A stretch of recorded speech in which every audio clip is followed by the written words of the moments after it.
The check arrived on the 4th of each month, or the 3rd if the 4th fell on a weekend, and Eli Pruett had learned in 3 years of waiting for it to treat the arrival the way a farmer treats a rain forecast.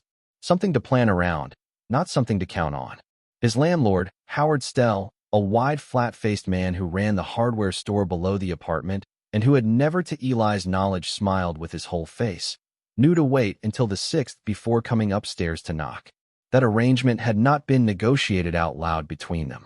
It had simply arrived, the way certain understandings between men arrive, through a silence observed long enough that it becomes a rule. The apartment was 2 rooms above the hardware store on Cable's 1 Commercial Street.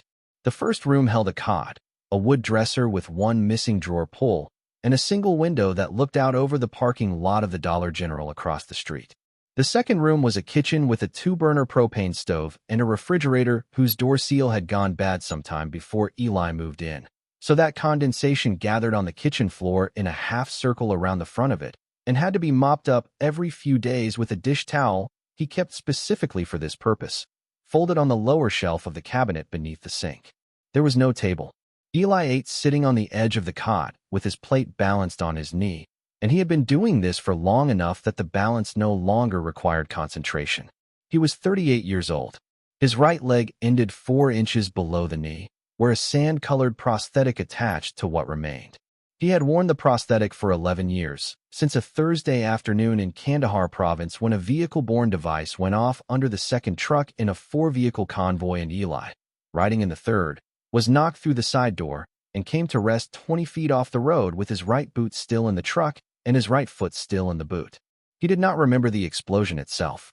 He remembered the blue of the sky above him, a specific and absolute blue, cloudless and indifferent, the sky that simply continues being the sky while everything beneath it rearranges itself into new forms. He remembered a ringing that lasted 6 months and a headache that had never entirely gone away. The headaches were the harder thing, in the end. The leg was something you could see, accommodate, adjust your life around in ways that were concrete and learnable. The prosthetic had taken 2 years to fit correctly and another year to move in without thinking about moving in it, and now, at 11 years, it was as much his leg as the one it replaced in terms of the effort it required. The headaches did not work that way. They came without warning, behind the left eye first, and then spreading across the top of the skull like a hand pressing down. And when they came, they brought with them a narrowing of the world that Eli could not explain to anyone who had not felt it. Not pain exactly, or not only pain. A narrowing.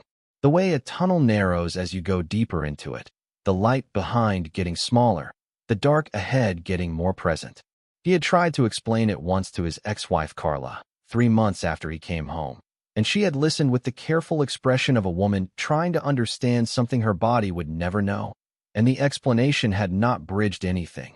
And he had stopped trying, and the headache stayed, and Carla did not. Their daughter, Nora, was 9 years old. She lived with Carla in Charleston, in a house Carla shared with a man named Dennis who sold medical equipment and coached Nora's soccer team on Saturdays. Eli knew these facts because Nora told him during their Sunday phone calls. The call she made from Carla's phone, 15 minutes that Eli spent with his back against the wall of the apartment, holding the phone against his right ear, and listening to his daughter talk about school and her friends and once, memorably, about a turtle she had found in the yard that she wanted to keep. He had listened to the turtle conversation for the full 15 minutes, asking questions, his voice as steady and warm as he could make it. He had wanted, in that conversation and in every conversation before it and since, to give her the impression that he was a person who existed solidly, who had a life that worked, who was not eating cold oatmeal on the edge of a cot above a hardware store in a town he had left at 18 and come back to at 35 because there was nowhere else to go. He did not think he had succeeded in this impression because Nora was an observant child and children hear things in voices that adults have learned to stop hearing. But he tried, every Sunday, and the trying was the fixed point around which his week organized itself. He was working part-time at Buddy Crane's garage on Route 33, mechanical work 3 days a week when his head allowed and his leg wasn't giving him the friction pain that came from prolonged weight bearing on the socket. The pay was $15 an hour under the table, and Buddy did not ask about his availability and did not expect explanations when he didn't come in. Buddy Crane had a nephew who had come back from Fallujah in 2006, and hadn't been quite right since, and he understood something about the arithmetic of those situations without needing it spelled out. Eli was grateful for this and expressed it once, and Buddy said it was fine, and neither of them mentioned it again. On the mornings he did go in, Eli drove the 6 blocks from the apartment to the garage in his truck, a 2001 F-150 that he had bought for $4,000 2 years ago, and that still ran because he did all his own work on it, which was one of the only practical advantages of being a man who can fix engines and who has a great deal of time and not much money. He would pull in before 7 and put on the coveralls he kept on a hook inside the bay door and begin whatever Buddy had left on the board for him. Brake jobs, alignment work, oil changes, the occasional engine problem that required actual thought. The work was good for him in the way that physical work is good for a person whose mind spends too much time in the narrowing tunnel. It required his hands and a portion of his attention, and it gave the rest of his attention something to do with itself while still leaving him alone. Buddy had a ritual in the mornings that Eli had come to understand as a form of care, even though Buddy would not have called it that and would have been uncomfortable if someone did. He always had coffee made when Eli came in a percolator on the shelf by the parts cabinet, and he always left a styrofoam cup beside the percolator without drawing attention to it. He never commented on whether Eli's leg was bothering him. He never asked about the headaches. On the mornings when it was clear from the way Eli moved through the bay that the prosthetic was giving him trouble, Buddy would find reasons to assign him work that could be done sitting on the rolling stool rather than standing. This was done without discussion. It happened the way the arrangement with Howard Stell had happened, through a silence that became a rule. Eli thought, on those mornings, about what it cost a person to be understood by someone who did not make a thing of understanding you. He thought it was one of the more valuable currencies there was, and that it moved mostly underground, mostly unacknowledged, mostly between people who had enough respect for each other to keep the transaction private. He was a man with very little money and a considerable amount of time, and in the excess time he thought too much. He knew this about himself. The headaches brought a particular kind of thinking with them, circular and without obvious exit, the kind that revisited the same small collection of facts at different angles without arriving anywhere. He had learned from Marcus, his VA therapist, to distinguish between thinking that was processing something and thinking that was simply repeating something, and to find, when possible, a task to interrupt the repetition. The task was usually the truck or something in the apartment that needed attention, or a walk along the river path that ran behind the Dollar General and went south out of town for 2 miles before it became uneven enough to be difficult on the prosthetic. He had worn a groove in that path over 3 years. In the mornings when he could not sleep and the headache was low, which was the worst kind because a low headache allowed full consciousness without providing the excuse of incapacity, he would walk the path in the dark and count the things he could see and hear, which was a technique Marcus had given him and which worked about 60% of the time. The other 40%, he sat with it. That was the whole of the advice for the other 40%. You sat with it until it became something you had sat with rather than something you were inside of. It took as long as it took, and there was no shortening it. He had been sitting with a great deal for 3 years. The VA clinic in Clarksburg was 40 minutes away, and Eli went to his appointments with the consistency of a man who has learned that consistency in this particular area is what stands between him and a worse version of himself. He saw a therapist every other Thursday, a tall, quiet man named Marcus who asked good questions and did not push, and who had said to Eli in their 3rd session that the goal was not to arrive at a place where nothing was difficult. The goal was to build a reliable enough foundation that the difficult things did not take the whole structure down. Eli had found this more useful than most of what he had been told about the goal. He thought about it sometimes while he was working on engines. Building a reliable enough foundation. The disability check was $342 behind schedule on the morning of February the 14th, which was a Thursday and also a holiday that Eli had not been tracking. The check had not come on the 4th because the 4th was a Sunday, and it had not come on the 5th or the 6th or the 7th or the 8th. When Howard Stell had come upstairs with his careful expression and Eli had told him the end of the week and Howard had gone back down. On the 9th, Eli had called the VA benefits line and been told there was a processing delay, a system update, and that his payment would arrive within 5 to 10 business days. He had written down the name of the woman who told him this on the back of a gas station receipt. He did not know exactly why he wrote it down. He simply needed to believe that there was a person attached to the promise, that the promise existed in someone's mouth and not only in a recording. He had $14.60 in his wallet and an eighth tank of gas in the truck. He had done the arithmetic of what he could do with $14.60, how many days it covered at the rate he spent money, which was not much because he spent as little as possible and had reduced his spending over 3 years to something close to an irreducible minimum. He had concluded that he could get to the end of the week on the $14.60, eating the oatmeal and rice and canned goods he had in the cabinet, without asking anyone for anything. He had been holding to this conclusion for 6 days. He was sitting on the edge of the cot on the morning of February the 14th, looking at the phone in his hand. He had been looking at it for 11 minutes, not because he was waiting for a call, but because the phone was the most recent thing he had looked at, and he had stopped having the energy to move his gaze somewhere else.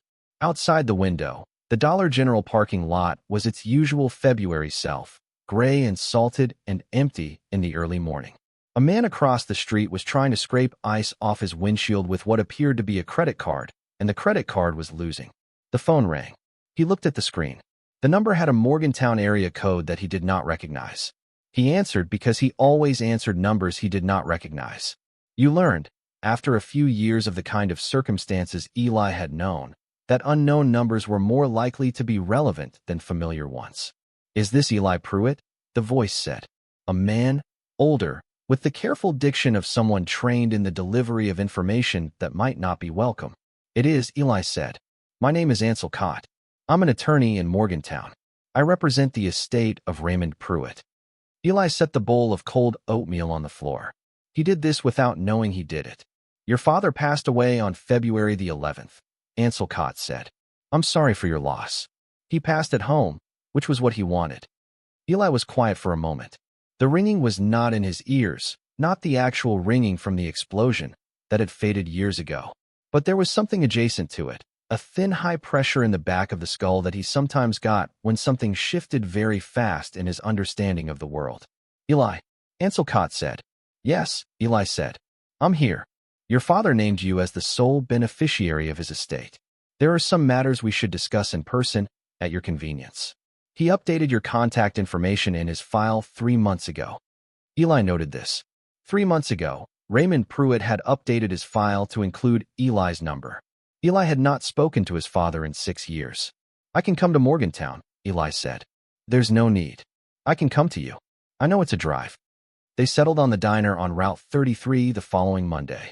Eli thanked Ansel Cott, and the lawyer expressed again his condolences with the practiced warmth of a man who had expressed condolences many times, and the call ended. Eli sat on the edge of the cot. Raymond Pruett had been 79 years old. Eli had known his father was sick. He had known for 2 years, from Aunt Bev, his father's younger sister, who was the family's keeper of information in the way that certain women in certain families are always the keeper of things that would otherwise go unattended. Bev had told him about the diagnosis over the phone in the autumn of 2 years before, pancreatic cancer found late, which was how pancreatic cancer was almost always found.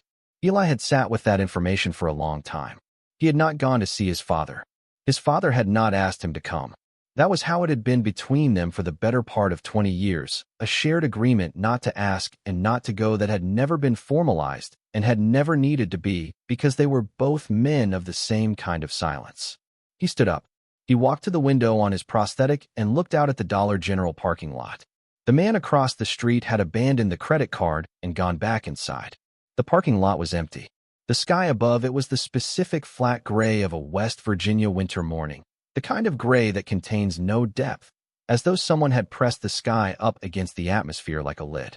He thought about the last time he had seen his father. He had been 26, home on leave before his second deployment.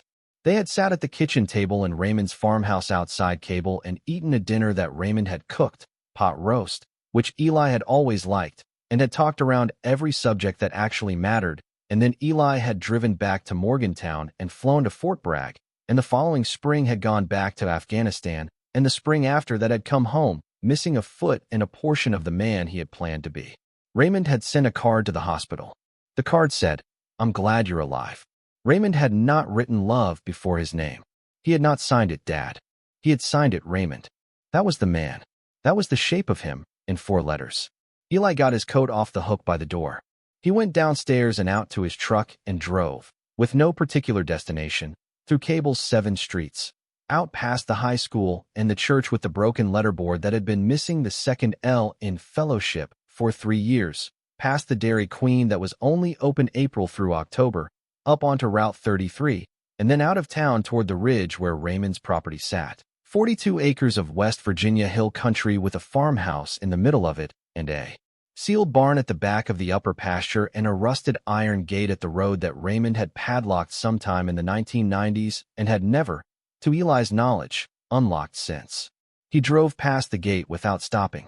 He drove to the top of the ridge and pulled off onto the gravel shoulder and sat looking out over the valley with the engine running for warmth. It was February, and the trees were bare, and the light was the particular flat gray of a West Virginia winter day that looks like the sky forgot to add depth. Below him, the valley was a patchwork of fields and timber and the occasional farmhouse, smoke from chimneys, the slow visible evidence of people getting on with their mornings. He sat and watched it and felt very far away from all of it, the way he sometimes felt in the narrowing moments, present in the scene but not quite in contact with it. He thought about Raymond out there on his 42 acres for the last 30 years of his life. Alone, after Eli's mother Donna left when Eli was 11. Planting his garden, keeping his chickens until the chickens died and he did not replace them. Maintaining the old farmhouse that had been his parents' farmhouse before his, walking the same ridge paths he had walked since he was a boy. People in Cable had a settled opinion of Raymond Pruett. The opinion was that he was a man who had retreated from the world and let the world make of his retreat what it wanted. Some called him a recluse. Some called him peculiar.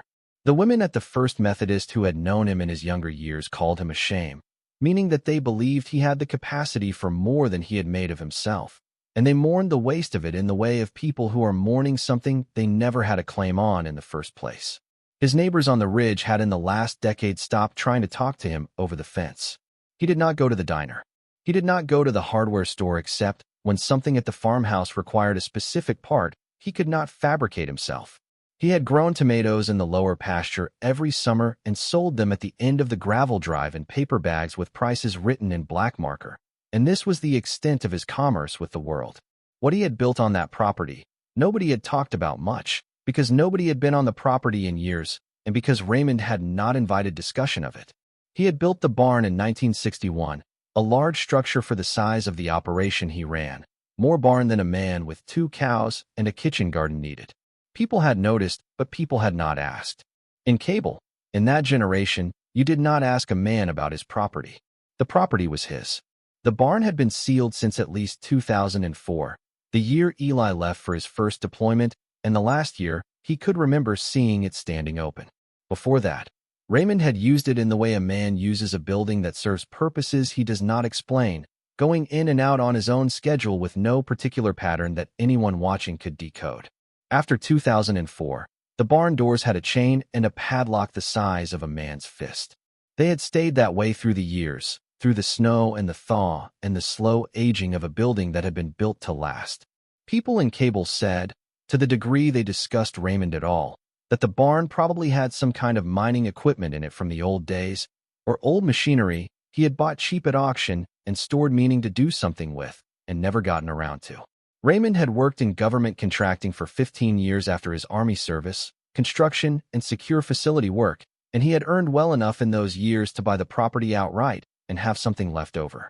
What he had done with the something left over was a question nobody had thought to investigate, because Raymond Pruett was not interesting enough to the minds of Cable to justify the investigation. Eli sat on the shoulder of the ridge road and looked at the bare trees below him and thought about a man he had never understood and had stopped trying to understand somewhere around his 30th year. He thought about what it meant that the man had, 3 months before his death, written down his estranged son's phone number on a form. He put the truck in gear and drove back to town. Ansel Cott was a small, neat man in his late 60s with a gray bow tie and the manner of a country professional who had made his peace with country money a long time ago. He drove down from Morgantown on Monday morning in a sensible sedan and met Eli at the diner at 11. He ordered coffee and a piece of pie that he ate methodically, 1 square at a time, and he went through the estate documents with the efficiency of a man who has done this many times and knows where people's attention tends to go and where it tends not to. The estate was not large. The farmhouse, which was worth perhaps $40,000 in the current market given its condition, which Ansel described as needing attention. The 42 acres of hill land, which carried a timber value and a mineral rights value that Ansel said he had not yet fully assessed. A savings account holding $11,000. A 1994 pickup truck. A small pension from a government contracting firm that had terminated upon Raymond's death. Then Ansel set down his fork and looked at Eli over his reading glasses. "There's one more item," he said. "Your father was very specific about how he wanted this handled. He prepared a letter, sealed, which he instructed me to give to you in person and only to you, on the occasion of his death. He was clear that the letter was to be given before we discussed the full scope of the estate." "Before," Eli said. He was quite specific about the sequence. Ansel reached into his briefcase and produced an envelope. Large, manila, thick. The seal was not tape or glue but wax, dark red, pressed with something that had left a flat circular impression. On the front, in Raymond's handwriting, which was the careful block printing of a man who had learned to write for legibility rather than expression, were the words, "For Eli. When you have read this, call Ansel." Eli looked at the envelope for a long moment. He thought about the card from the hospital. He thought about the form with the updated phone number. He thought about a barn with a lock the size of a man's fist. "Is there anything you can tell me about the contents?" Eli asked. "No," Ansel said, and his voice was the voice of a man telling the exact truth. "Your father sealed the letter in my presence in October of last year and told me that its contents were between himself and you and that I would understand the rest once you had read it. He said it would make sense of certain things." A pause. He said he was sorry it had taken him so long. Eli took the envelope. He did not open it until that evening. He spent the afternoon at the garage, lying under a '93 Silverado with an exhaust issue, because physical work was the thing that quieted the inner pressure better than anything the VA had ever prescribed. He worked for 4 hours. He drove home. He heated a can of soup on the 2-burner stove. He ate it standing over the sink. He washed the bowl. He sat on the edge of the cot. The envelope was on the dresser. He got up and got it, and sat back down. The wax seal had been pressed with a coin. The impression was the eagle from a quarter, imperfect, the wax having taken the shape unevenly in the way wax does when it is pressed by a hand that is trembling, or tired, or very old. Raymond pressing a quarter into wax on a seal, because that was what he had at hand. That was Raymond exactly. The practical resourcefulness of the act, the absence of ceremony for ceremony's sake. It was more his father than anything else Eli could remember about him. He broke the seal. The letter was handwritten, 16 pages in Raymond's block printing, and the handwriting near the end was less careful than at the beginning. The letters a little larger and softer, the way handwriting gets when a sick man's strength is going, but his intention has not. Eli read it through once without stopping. Then he went back and read the first 3 pages again. Then he put the letter down on the cot beside him and sat with his hands on his thighs for a long time. What the letter said was this. Raymond Pruett had been born in 1944, the year the war ended in Europe and the year his own father lost the family farm to a bank in Elkins that had held their mortgage without flexibility through the Depression and was done waiting. Raymond had been a year old when they moved off that land to a rented house in Cable, and 5 when his father found work at the County Road Commission, and 12 when his father died of a stroke on a Tuesday afternoon in August, leaving Raymond and Bev and their mother Ruth with the rented house and a pickup truck that was 2 years past roadworthy and a county pension that was not designed to support 3 people. They got by. Ruth Pruett took in laundry and alterations. Raymond worked after school and on weekends at the hardware store, the same hardware store that Howard Stell's father eventually bought from the man Raymond had worked for. This irony did not appear to be lost on Raymond. He noted it in the letter with a flatness that suggested he had thought about it many times. Raymond had finished high school in 1962 and gone directly into the Army, which was the year the Army was still a thing a young man from a poor county in West Virginia went into, because it was a sure wage and a path out of a life that had no other obvious door. He served 4 years, military construction, the Corps of Engineers, and was stationed in Germany, and then South Korea, and then Fort Bragg. and he came home in 1966 with a trade and a security clearance and the notice of a private defense contracting firm out of Reston, Virginia, called TerraCorp, that built secure facilities for government clients, and that was, at that particular moment in history, very busy indeed. Raymond worked for TerraCorp for 14 years, traveling to sites all over the country, building the kind of structures that did not appear on any public map and that the people who built them were not supposed to discuss afterward. He was good at his work. He was paid well. And he was, in those years, doing the arithmetic that a man does when he grows up watching his father lose everything to an institution that had no human face. He was calculating what it would take for a man like him, born into the kind of poverty that has its roots in the Depression, to be sure that what happened to his father did not happen to him or to whoever came after him. Raymond Pruett did not trust banks. He did not trust the stock market. He did not trust the government's management of the currency, which in the early 1970s, following Nixon's decision to end the gold standard in August of '71, was a distrust that had something real beneath it.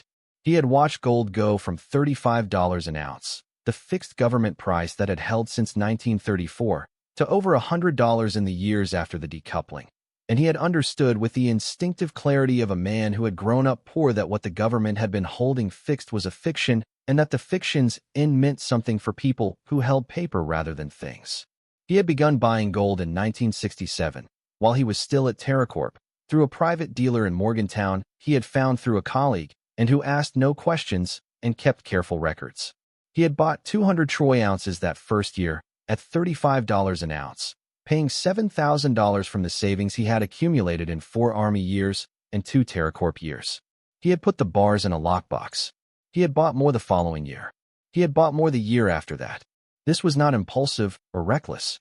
This was the steady, patient, methodical accumulation of a man who has made a decision and sees no reason to revisit it. He bought gold all through the 1970s, when its price was climbing, and all through the 1980s, when it leveled and fell and climbed again, and into the 1990s when most people considered gold a relic and a folly and an investment for the paranoid. Raymond considered himself neither paranoid nor an investor. He considered himself a man storing something real in a world where real things were becoming harder to hold on to. He had watched his grandfather's farm become a line item in a bank's ledger and then cease to exist as anything except a number. He was not going to become a number. In 1969, he had come back to cable. He had bought the land that had been his family's farm from the bank that held it, using the money he had saved in his TerraCorp years. He had begun building the barn in 1961, but it was not a barn in the primary sense. It was a foundation, a shell, a structure designed to conceal what would be beneath it. What was beneath it, what Raymond spent the better part of 2 years constructing himself on weekends and vacation time, using skills TerraCorp had paid him to develop, was a below-grade facility. Concrete-lined, steel-doored, ventilated with a passive system that kept the air dry and stable, accessible by a staircase concealed beneath the barn floor, beneath a section of poured concrete that moved on hydraulic pivots and was operated by a mechanism Raymond had built himself from components he had sourced separately over 3 years so that no single purchase told the whole story. The facility was not large. 12 feet by 20 feet, 8-foot ceiling, divided into 2 rooms by a steel partition. The first room was for equipment and access. The second room was for the things he was going to keep. He had moved his accumulated gold into the second room in 1972, the year he married Donna Reese, and the year Eli was born.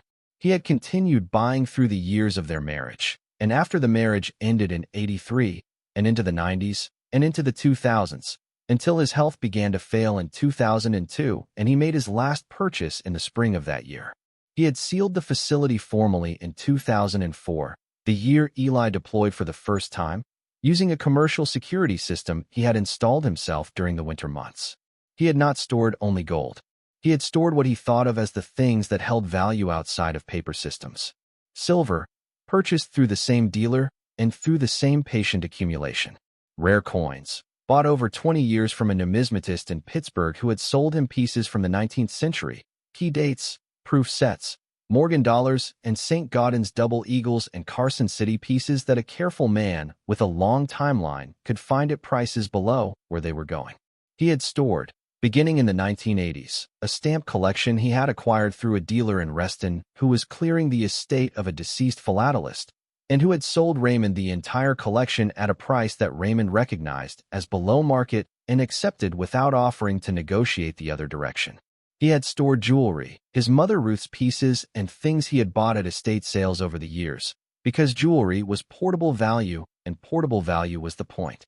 He had stored records, his own records, careful and complete, for every purchase he had ever made, every receipt, every provenance document, every appraisal he had commissioned. He kept records because he understood that one day the records would be needed. The records were what would prove the story to the person who needed to hear it. Before we find out what happened next in the story, I want to take a brief moment to speak directly to anyone watching who might be going through their own sudden, overwhelming transition. If you are navigating a bitter divorce, the loss of a spouse, or a financial shock, you know the hardest part isn't just the money. It's not knowing what to do first. That is exactly why we created the Phoenix Blueprint. It is a practical, step-by-step guide for starting over. It doesn't have fluffy affirmations or vision boards. It is a tactical survival manual. It gives you the exact checklist for the first 48 hours, including the one rule you must follow. Do not make any decision you cannot reverse. It includes the Found Money worksheet, showing you exactly how to check state databases because 1 in 7 Americans actually has unclaimed money waiting for them right now.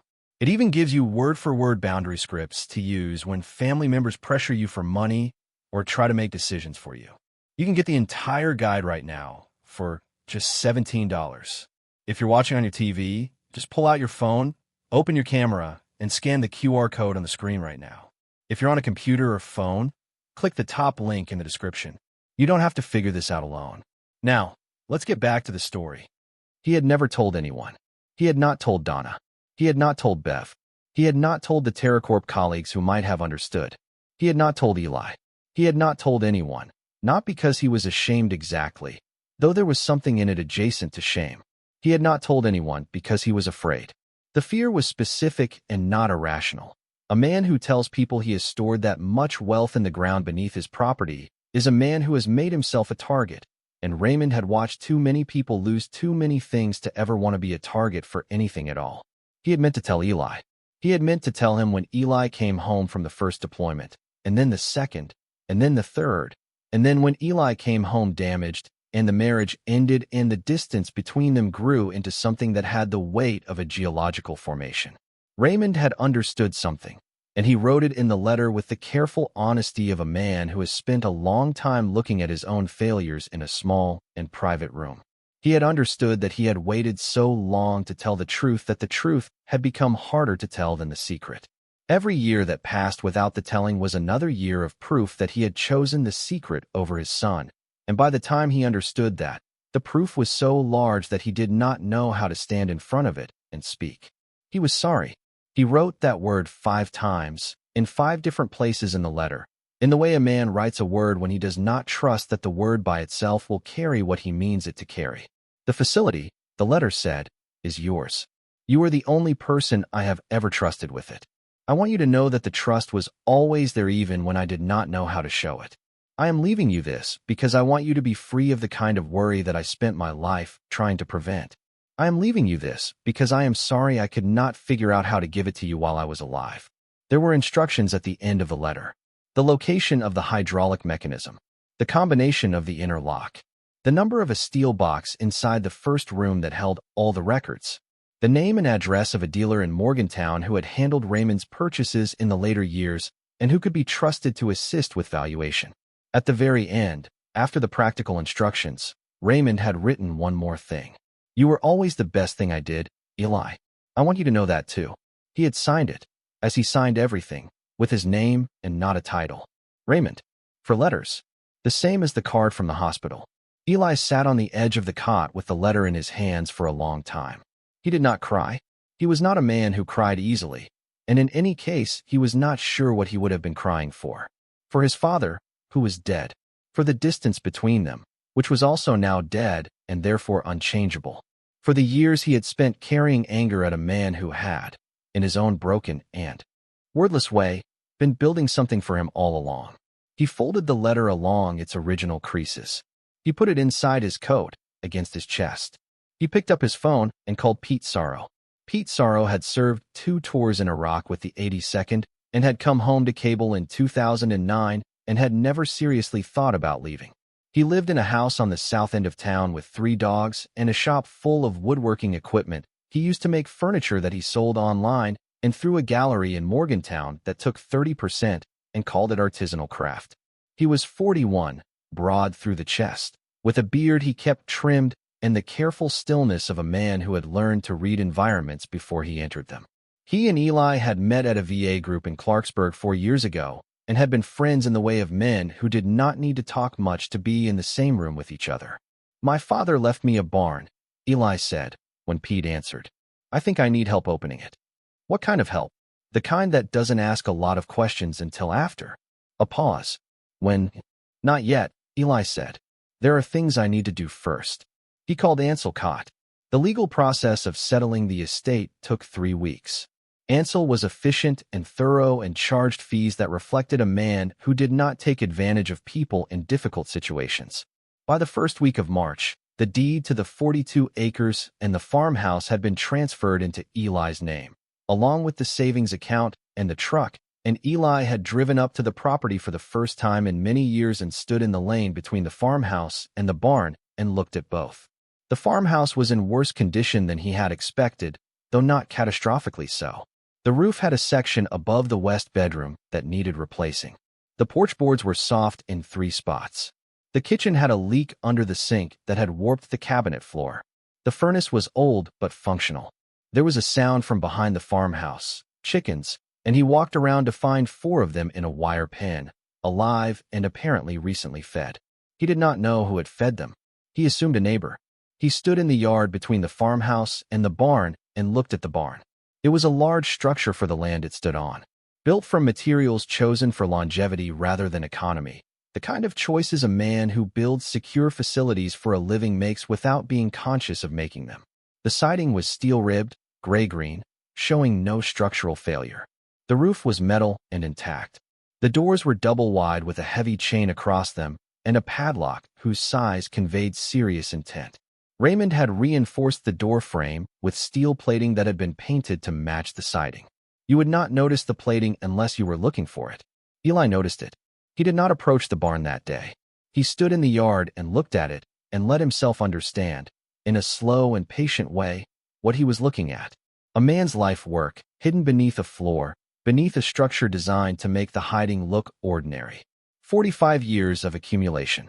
45 years of a patient obsession that had cost Raymond his marriage, in some measure, and his relationship with his son, in the larger measure that mattered most, and had been carried on anyway because Raymond had decided at some point that the carrying was the point and the carrying was what he could do. Eli went into the farmhouse and walked through the rooms one by one. Raymond's bedroom had a single bed, military tight, the corners folded the way Eli still folded his own corners. The kitchen had a cast iron pan hanging above the stove that was the same pan Eli remembered from childhood, his grandmother Ruth's pan, the one Raymond had made eggs in on the weekend mornings that were among the few concrete memories Eli had of them being in the same room, without the distance between them. There was a bookshelf in the front room with books arranged by subject in a system that made sense once Eli looked at it. Military history, agricultural science, geology, numismatics, precious metals, economics. He stood at the bookshelf for a long time. Geology, numismatics, precious metals. The whole library was a map of a mind that had been building something for 50 years and had been unable to tell a single person about the building. He went to the desk in the corner. The desk had a single drawer. In the drawer were a pen, a reading glass on a folding stand, a pocket knife, and a small framed photograph turned face down. He turned it over. It was a photograph of Eli in his dress uniform from the year before his first deployment. He was 22 in the photograph. He was standing straight, looking directly at whoever held the camera, with the expression young soldiers wear when they are performing composure rather than feeling it. Eli did not remember the photograph being taken. He did not know his father had it. He did not know how Raymond had come by it. He stood with it in his hands for a while. Then he set it back in the drawer, face up, and went outside. The The man arrived on a Tuesday afternoon in the second week of March. He drove a black Ford pickup with Virginia plates, the kind of truck that is new enough and clean enough that it announces its owner's income without quite announcing it.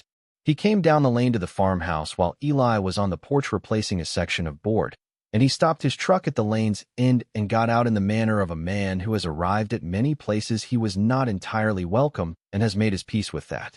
He was perhaps 55, rangy, silver at the temples, wearing a canvas jacket of the kind that had been chosen for the occasion rather than arrived at through use. He had the smooth certainty of a man who had delivered a great many pitches and had been told no by fewer of them than said yes.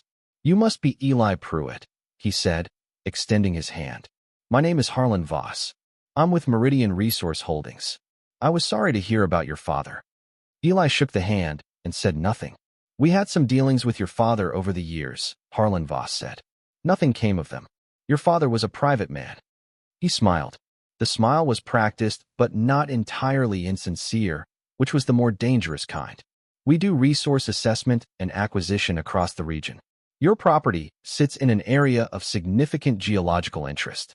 We've conducted non-invasive surveys in the vicinity, and there are some indicators that have caught our attention."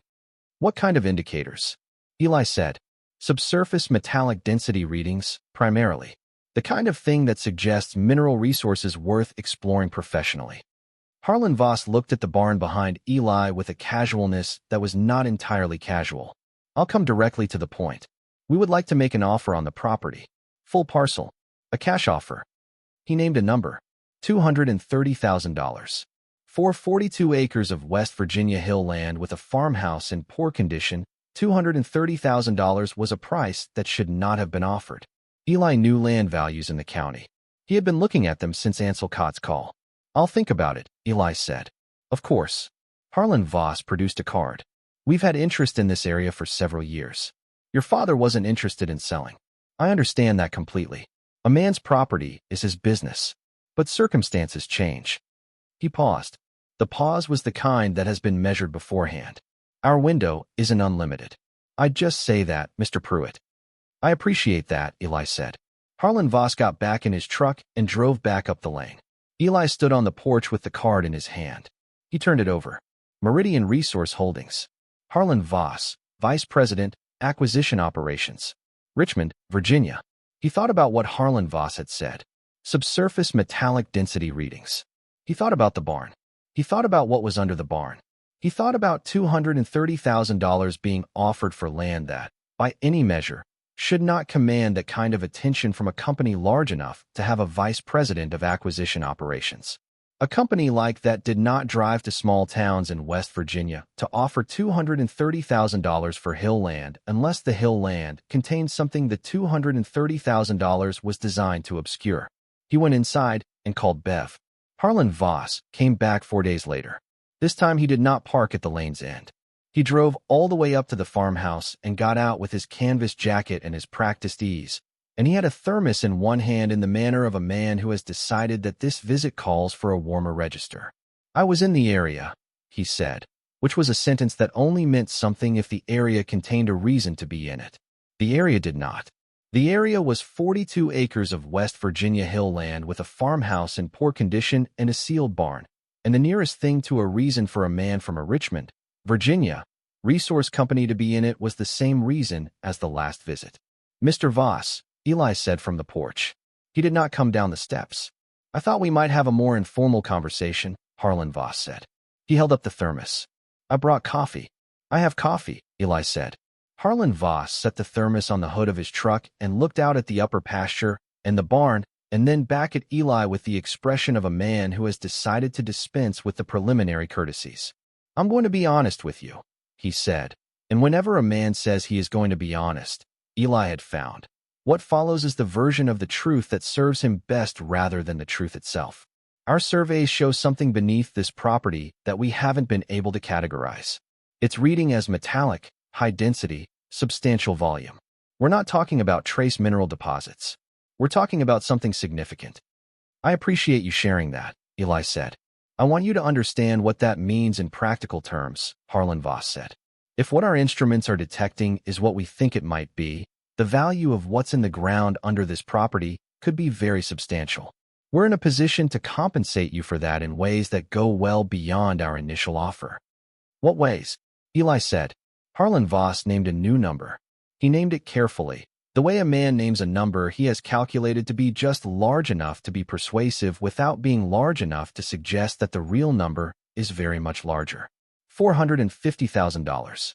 Eli looked at him. I'll give it some thought, he said. Harlan Voss looked at the farmhouse, and then at the barn, and then back at Eli in a way that took its time. It was a look that was doing several things simultaneously, assessing, calculating, deciding how much to say. Mr. Pruett, he said, and his voice had found a different register, something lower and more direct. I understand your situation. I understand you've been dealing with your father's estate, which is a difficult thing. I understand you're managing on limited income while you sort this out. He paused. We can make this very straightforward for you.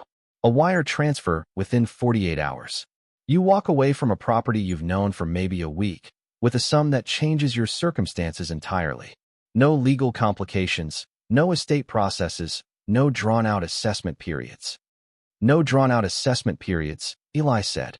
He said it in a way that repeated the phrase without inflection, which was a technique for allowing a man to hear himself. Harlan Voss heard himself. A slight adjustment moved through his expression.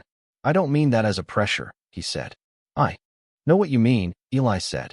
They looked at each other across the yard. The offer is time-sensitive, Harlan Voss said. In the interest of full transparency. I'll keep that in mind, Eli said. Thank you for coming by. He waited on the porch until the black truck was out of sight at the top of the lane. Then he went inside and stood at the kitchen window that looked toward the barn and thought about the number $450,000. He thought about it not as a sum he might accept, but as a signal, the way a price rise signals something about what the seller believes he is actually selling. Meridian had gone from $230,000 to $450,000 in 4 days. Meridian's instruments were reading something specific enough that they were willing to nearly double their offer at the first sign of hesitation. He called Margaret Solis and told her about the second visit. She asked if there had been any explicit pressure or implied threats. He told her about the phrase, limited income, and the 48-hour wire transfer offer.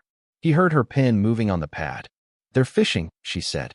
They don't know what they have, but they know they want it. Don't engage further. Send everything to me. He went inside and called Bev. Beverly Pruett Casto was 72 years old and lived in a house on the Valley Road that had been her late husband Gary's house and was now entirely hers in the manner of a woman who has outlived a husband and organized the furniture the way she always wanted it. She had white hair and the Pruett family's particular shade of gray-green eyes and the candid directness of a woman who had given up softening her opinions sometime around her 60th birthday. Meridian, she said. They've been circling that property for 3 years. You knew about them? Your father told me. A pause. Your father told me more things than you might expect in the last year. When a man knows he's dying, he gets more forthcoming. Another pause. He tried to call you twice. The second time was about 6 months before the end. He called your old number, the one from when you were in Charleston. He got a disconnected recording. He didn't try to find the new number until October. Eli thought about the updated file. October. Meridian came to him in 2021 with an offer, Bev said. Then in 2022 with a higher one. Your father turned them down both times. I asked him why they were so interested in his 42 acres, and he said they'd been doing ground scans and detected something they couldn't account for. He said it the way he said things. I didn't press him. I should have, but I didn't. Did they approach you after he died? A man named Voss called me 2 weeks ago. Very pleasant on the phone. He said he represented a company interested in the estate and that he understood I might have some influence with it. I told him I was not the estate and that the estate had its own attorney. He left his number. I didn't keep it. He came to see me today, Eli said. Bev was quiet a moment. What are you going to do? I'm not selling, Eli said. Not yet. Maybe not ever. I need to understand what I have first.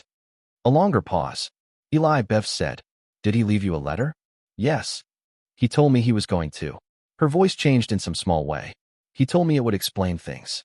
He said you'd understand the property better than anyone once you read it, because you'd understand what he was protecting. Did he tell you what was in the letter? No. You know how he was. Yes, Eli said. I know how he was. He thanked her and hung up.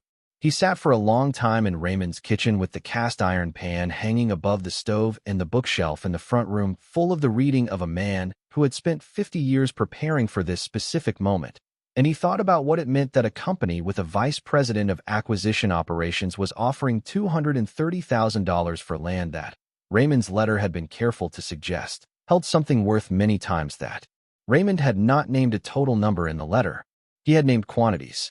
He had been precise about quantities: the number of troy ounces of gold, the number of ounces of silver, the number and types of specific coins. He had noted the last known appraisals of the stamp and jewelry collections, 15 years old. He had done this because he did not want to name a total that would seem impossible or seem like the boast of a sick old man who had lost his grounding. He had named the components and left Eli to do the arithmetic. Eli had done the arithmetic. He had sat with it for a week and done it several times in several different ways, and the result, by any reasonable reckoning at current market prices, was a number he could not yet say out loud without feeling that he was standing outside the reality of his own life looking at someone else's. He did not rush. He had learned, in 3 tours, that the thing you rush toward is the thing that kills you. He spent 2 weeks on the farmhouse. He replaced the porch boards and the damaged roof section and fixed the sink and bought a used space heater for the bedroom and moved in from the apartment above Howard Stell's hardware store. He paid Howard $300 of back rent from Raymond's savings account with an apology that Howard accepted with a nod that conveyed more understanding than Eli had expected from him. He did not explain the inheritance to Howard. Howard did not ask. He fed the chickens. He found the neighbor who had been tending them during the vacancy, an older man named Walt Poole, who had a small farm 2 fields over and who had been doing it because the chickens needed feeding and there was no one else. Eli thanked him and Walt said it was no trouble, and that was the whole of that conversation. He walked the 42 acres over. Several days. He wanted to understand the land before he went under it. The upper pasture held the barn. The lower pasture, where Raymond had grown his tomatoes, sloped toward a creek. The timber on the eastern section was mature hardwood, oak and maple, with a standing value Eli could estimate by eye. The western section was scrub growing back over what had once been cleared land. In the center of the western scrub, he found a concrete pad, maybe 30 feet square, poured sometime in the 60s or 70s, and now largely covered by grass and low brush. The pad had 4 heavy iron bolt studs set into it at intervals, suggesting it had once held a structure of some kind. He could not determine what kind of structure, and Raymond's letter did not mention it. He called Gareth Brill. Raymond's letter had named Gareth Brill, who ran a shop on Spruce Street in Morgantown that dealt in coins and precious metals. Eli introduced himself on the phone as Raymond's son and explained that Raymond had passed. Gareth Brill was quiet for a moment, and then said he had expected this call eventually, and that he was very sorry, and that Raymond had been a client of his for 22 years, and that if there was anything he could do, Eli should ask. "I'm trying to understand what the current market looks like," Eli said. "For gold specifically." "That's a broad question," Gareth Brill said. "Can you give me some context?" "Not on the phone," Eli said. A pause. "You found it," Gareth Brill said. "Not a question." "I found the letter," Eli said. Another pause, longer. "He told me once that there was a letter. He never told me what was in the facility, exactly. Only that there was one, and that his son would eventually know where it was." A beat. I respected that. I respected him. He was an unusual man. "Yes," Eli said. "I can come to you," Gareth Brill said. "When you're ready. Not before." "I'll call you," Eli said. He found Pete Sorrow on a Thursday evening. Pete was in his shop behind his house on the south end of town, running a plane along a walnut board, and he turned the plane off when Eli came in and set it aside and waited. This was one of Pete's qualities. He could wait in a way that did not feel like waiting. It felt like the air simply having room in it.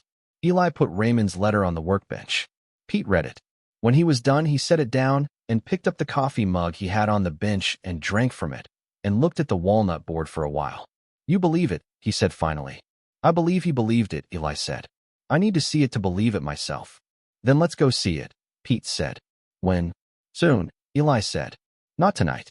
I need to understand a few more things first." He went to see Bev the following weekend.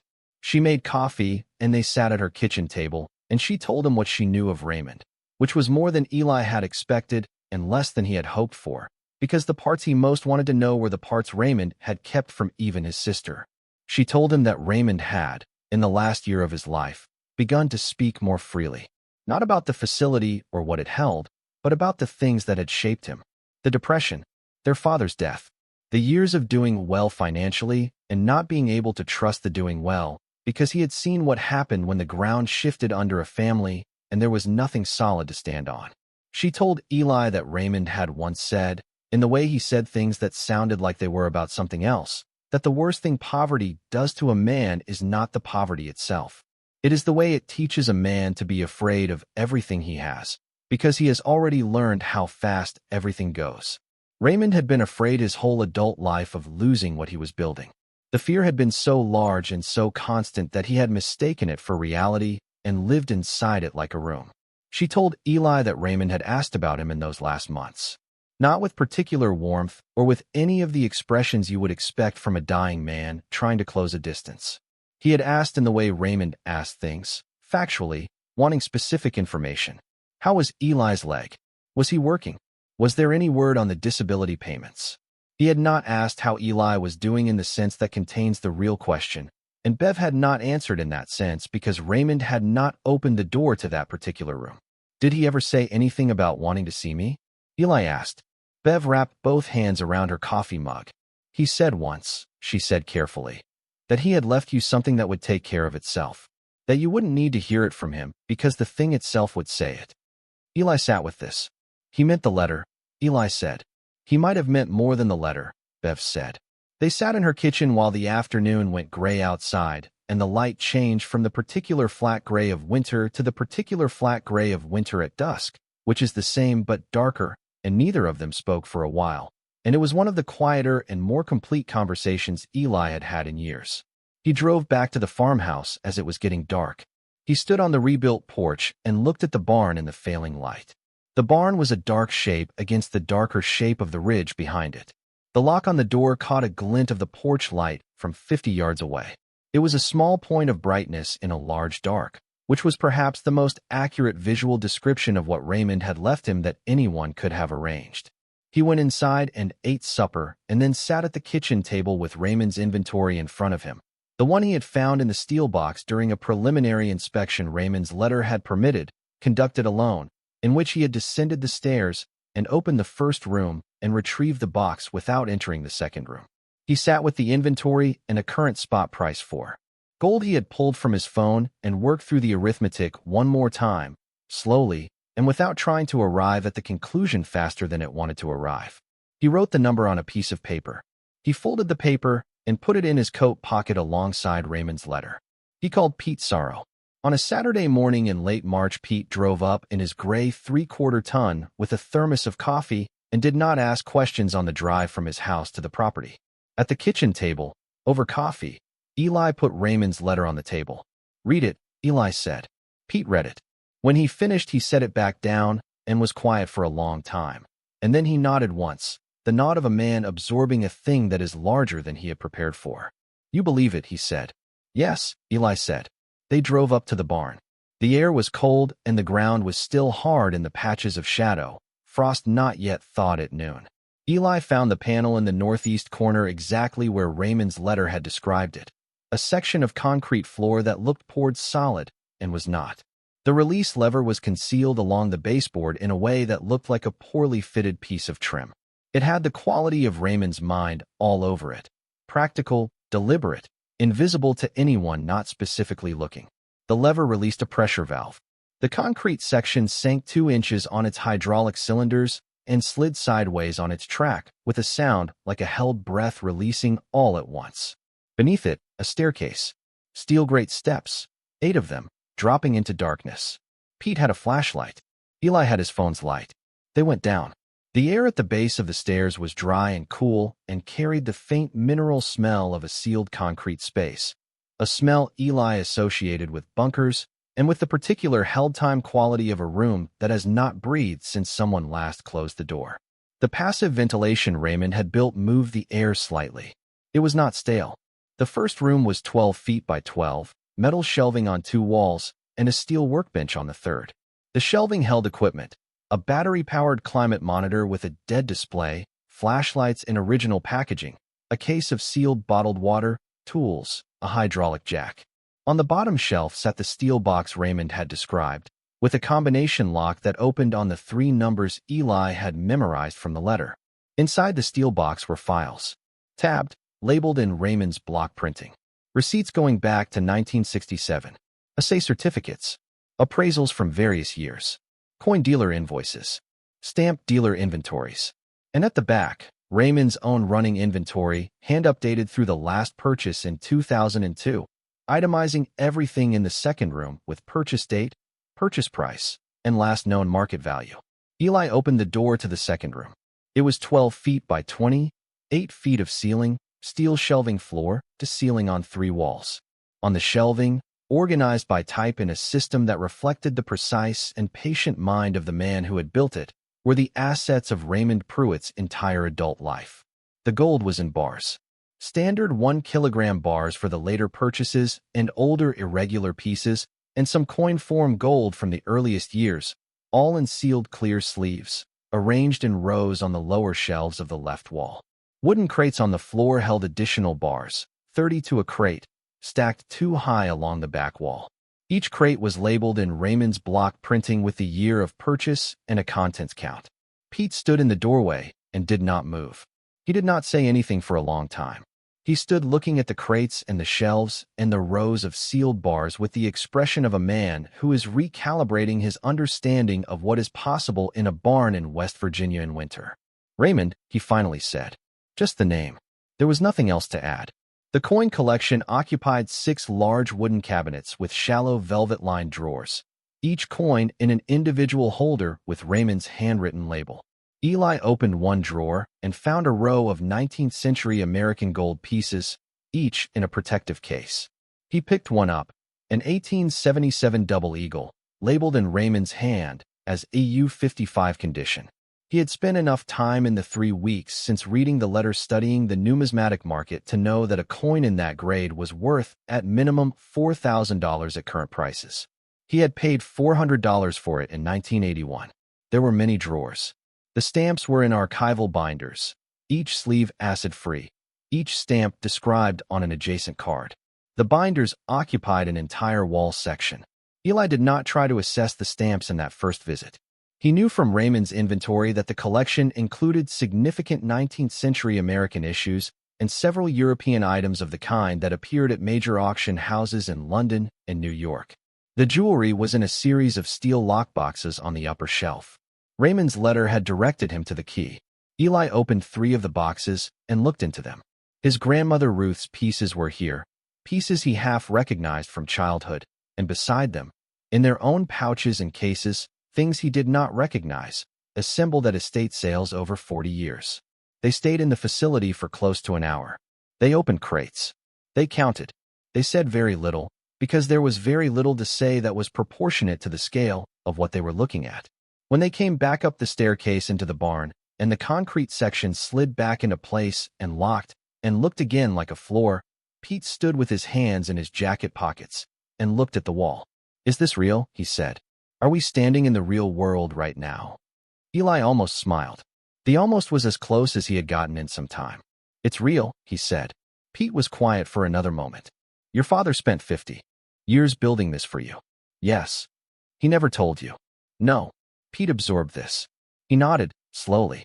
"That's the saddest thing I've ever heard," he said. "And also somehow the best." Eli thought about the card from the hospital. "I'm glad you're alive." He thought about the photograph in the desk drawer. "Let's go inside," he said. "There are calls to make." The first was to Margaret Solis, an attorney in Clarksburg who had been referred to him by Ansel Cott specifically because she handled matters requiring discretion and did not panic. She was 53, with a precise manner and the quality of asking questions in an order that moved from the general to the specific with the efficiency of a woman who had learned which questions mattered. She came to Cable 2 days later in a car that was neither expensive nor cheap, walked through the farmhouse with Eli, sat at the kitchen table with a legal pad. "Tell me everything," she said. "Leave nothing out." He told her everything. The letter, the facility, what was in it, the Meridian approach, the $230,000 offer, the specific language Harlan Voss had used about subsurface metallic density readings. Margaret Solis wrote on her pad and did not react visibly to any of it. "You haven't told anyone else," she said. "Pete Sorrow. He was there when I opened it." "He can be trusted?" "Completely." "All right." She looked at her pad. "Before anything else, before any appraiser, before any decision about Meridian, we secure the legal position. The property is in your name. The facility is on the property. Everything in it was Raymond's legal property, purchased through documented transactions with receipts in the facility. The records are there?" "All of them," Eli said. 67 to 2002. "Good. Then it's yours, free and clear. The question is not whether you own it. The question is how you protect it while you assess it." She set the pen down. "I want to be direct with you. If Meridian's ground scans detected the metallic density of what you've described, their offer of $230,000 tells me they do not yet understand what they're detecting. Their equipment would read as a significant mineral deposit, which they would assume is, or they don't know it's refined metal in a structured container. If they knew what was actually there, the offer would be different." "How different?" Eli said. "That depends on the appraisal," she said. "Have you done any preliminary arithmetic?" "Yes," Eli said. She looked at him steadily. "And?" He unfolded the piece of paper from his coat pocket and set it on the table. Margaret Solis looked at the number. She looked at it for a while. She did not pick it up. "That's conservative," she said. "Conservative," Eli confirmed. "Based on spot prices last week and Raymond's inventory, which is 15 years out of date in some categories. The actual number could be higher." She sat back. She folded her hands. "We need professional appraisals. Multiple appraisers for the different categories. It will take time and require bringing in people who must be bound by confidentiality. Can you live with that timeline?" "I've been living with a lot for a long time," Eli said. "I can live with more of it." "Do not respond to Harlan Voss," she said. "If Meridian contacts you, refer them to me. I'll manage that." She drove back to Clarksburg. Eli called Gareth Brill. The appraisal process took 11 weeks. It was the most disciplined period of Eli's life since the Army, which was appropriate because the Army had also required holding still under pressure for extended periods and trusting the plan made before the pressure started. Gareth Brill came first. He drove from Morgantown on a cold April morning, and Eli showed him the facility and watched him walk through the second room with the careful, moving economy of a man who had been in the business of precious metals for 30 years and who was being surprised by what he was seeing.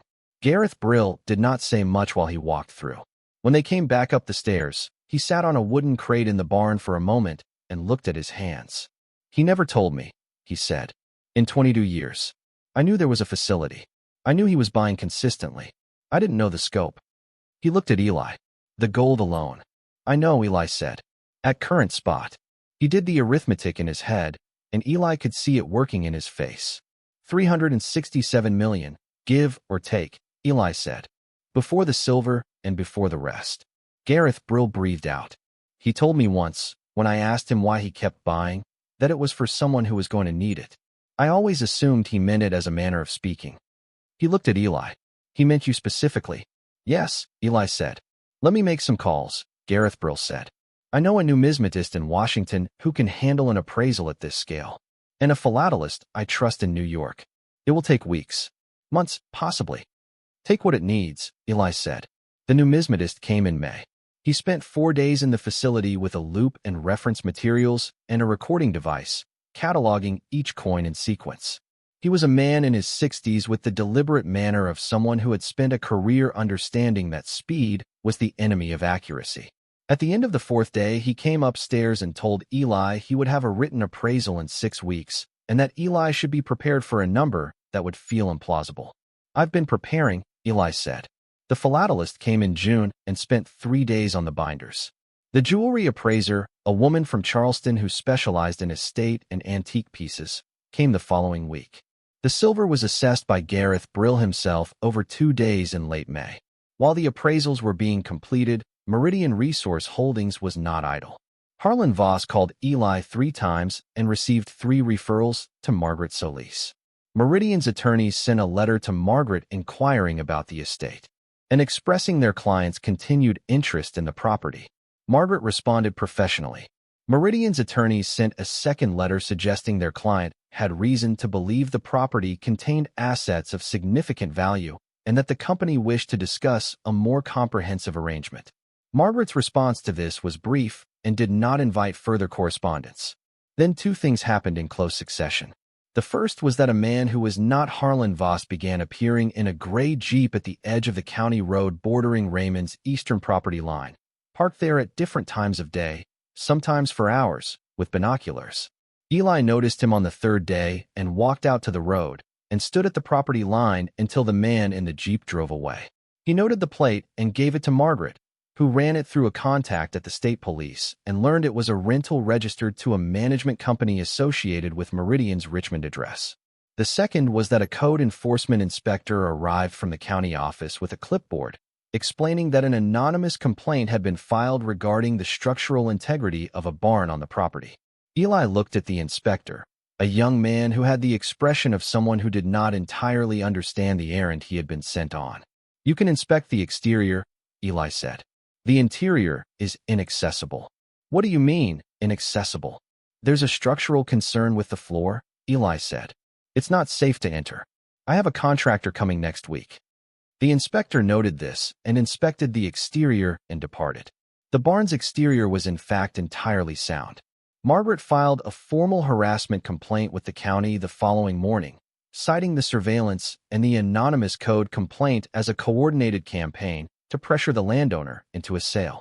She copied the complaint to the regional office of the state attorney general and to the state's business licensing board. Within 2 days, the gray Jeep stopped appearing at the property line. Eli stood in the farmhouse kitchen that evening and looked at the cast iron pan on the wall and thought about Raymond standing in this same kitchen 40 years ago, alone, with the knowledge of what was under the barn and the certainty that the world was full of people who would take it from him if they knew. He thought about the specific shape of his father's isolation, the 42 years of maintaining a secret that could have been a liberation and had instead been a kind of prison, and he understood, with the particular compassion that comes from standing in a person's actual space after they are gone, that Raymond had been afraid not of losing the gold, but of losing what the gold was for. The gold was for Eli. The fear of losing what the gold was for had kept Raymond from giving it. He put on his coat and walked up to the barn in the dark and stood outside it and put his hand on the door. "I've got it, Raymond," he said, in the way you speak to the dead, in the interior register that does not require sound. "I've got it, and I'm not going to let anyone take it." The wind came up across the upper pasture and moved through the grass.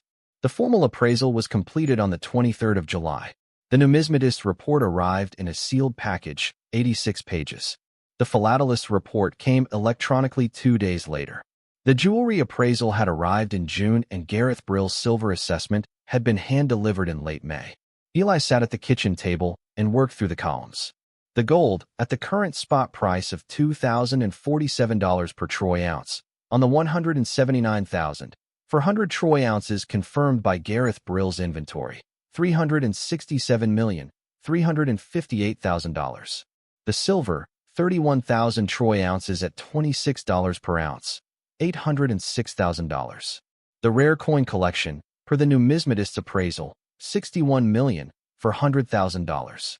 The stamp collection, per the philatelist's report, $24,200,000.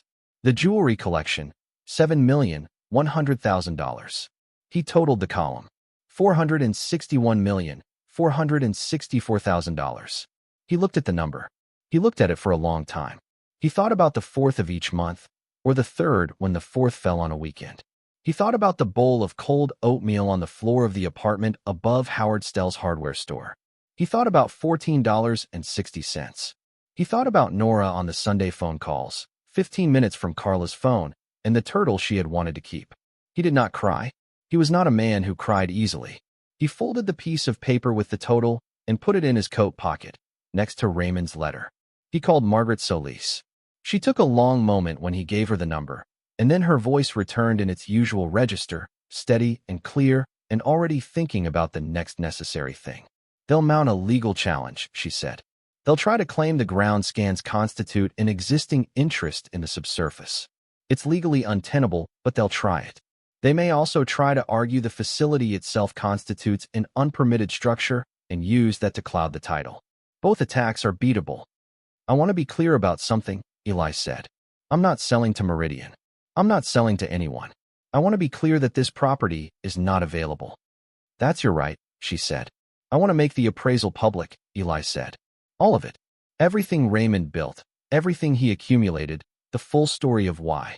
I want it on record, so there's no ambiguity and no room for anyone to claim they weren't informed. Margaret was quiet a moment. That changes your life once it's out. My life changed the day Ansel called me, Eli said. I'm not under any illusions. She said she would arrange a press release and coordinate with a financial disclosure attorney to ensure the announcement was done in a way that established unambiguous ownership and protected him from predictable challenges. One more thing, Eli said. I want to do this right for Raymond. I don't want it to read like a tabloid story about a man who hoarded gold. I want people to understand what he was building and why. Then we tell the story properly, Margaret said. The announcement went through the Associated Press on a Thursday morning in late August.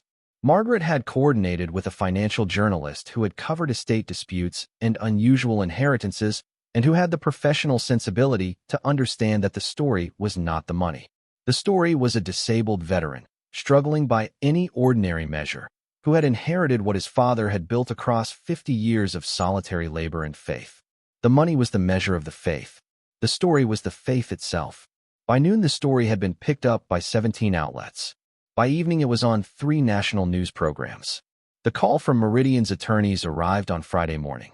Margaret received it and returned a single written response citing the full appraisal, the complete documentation, the established chain of legal title, and the formal harassment complaint already on record, and informing Meridian's counsel that any further action against Mr. Pruett or his property would be pursued through the state courts with a full evidentiary record, and that her client was prepared and willing to litigate any claim to its conclusion. Meridian did not respond. Harlan Voss did not appear on the lane again. The gray Jeep did not return. The day after the announcement, Howard Stell came upstairs, not to ask for rent, but to stand in the doorway for a moment and look at Eli and say that he was glad things had worked out and that Eli had always been a good tenant. This was a generous statement, given the circumstances of their financial relationship, and Eli took it in the spirit in which it was offered. He was no longer living above the hardware store by that point, but the apartment was still technically his until the end of the month, and he had come back to clean it out, and Howard had seen his truck in the lot and come up. They shook hands, and Howard went back downstairs, and that was the end of that particular chapter. Buddy Crane came by the farmhouse on a Thursday. He brought 2 six-packs and sat on the porch and said, in the way of a man who has been thinking about something for several days and has decided to say it, that he had always thought Eli was too good for the hourly rate he had been paying him. Eli told him the rate was fine and that the work had mattered to him, and Buddy said he was glad to hear it. They sat with the beer in the late afternoon and watched the ridge, and Buddy at some point mentioned that his nephew in Fallujah was doing better, had a job now at an auto parts warehouse in Huntington, was seeing someone, seemed steadier. Eli told Buddy to tell him that was good to hear. Buddy said he would.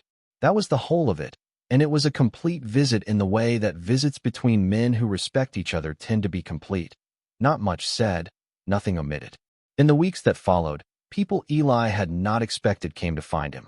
Not the press, or not only the press.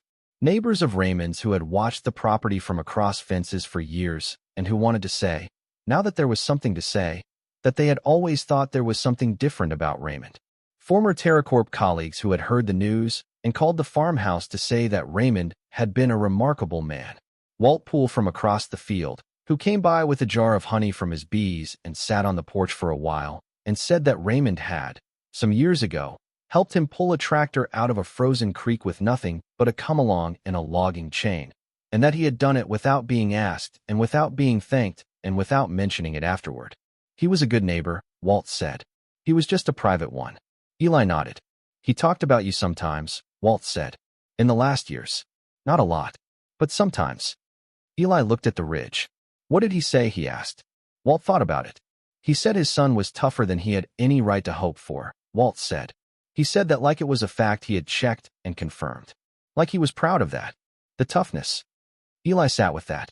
He sat with it the way you sit with something that could have meant everything if it had arrived when you needed it, and means something different, arriving this late. He rebuilt the farmhouse through the fall and into the winter, not because it needed to be larger, but because it needed to be right. He hired contractors from Cable and the surrounding county, men he had grown up knowing or whose fathers he had known, and he told them what he wanted and what he did not want and paid them well and paid them on time. The porch was rebuilt with white oak from his own timber on the eastern section. The kitchen was expanded and the cast iron pan was restored to its hook above the rebuilt stove. The bedroom where Raymond had kept his military-cornered bed was left as it was, repainted in the same color, the bed remade with the same corners. The barn was left standing.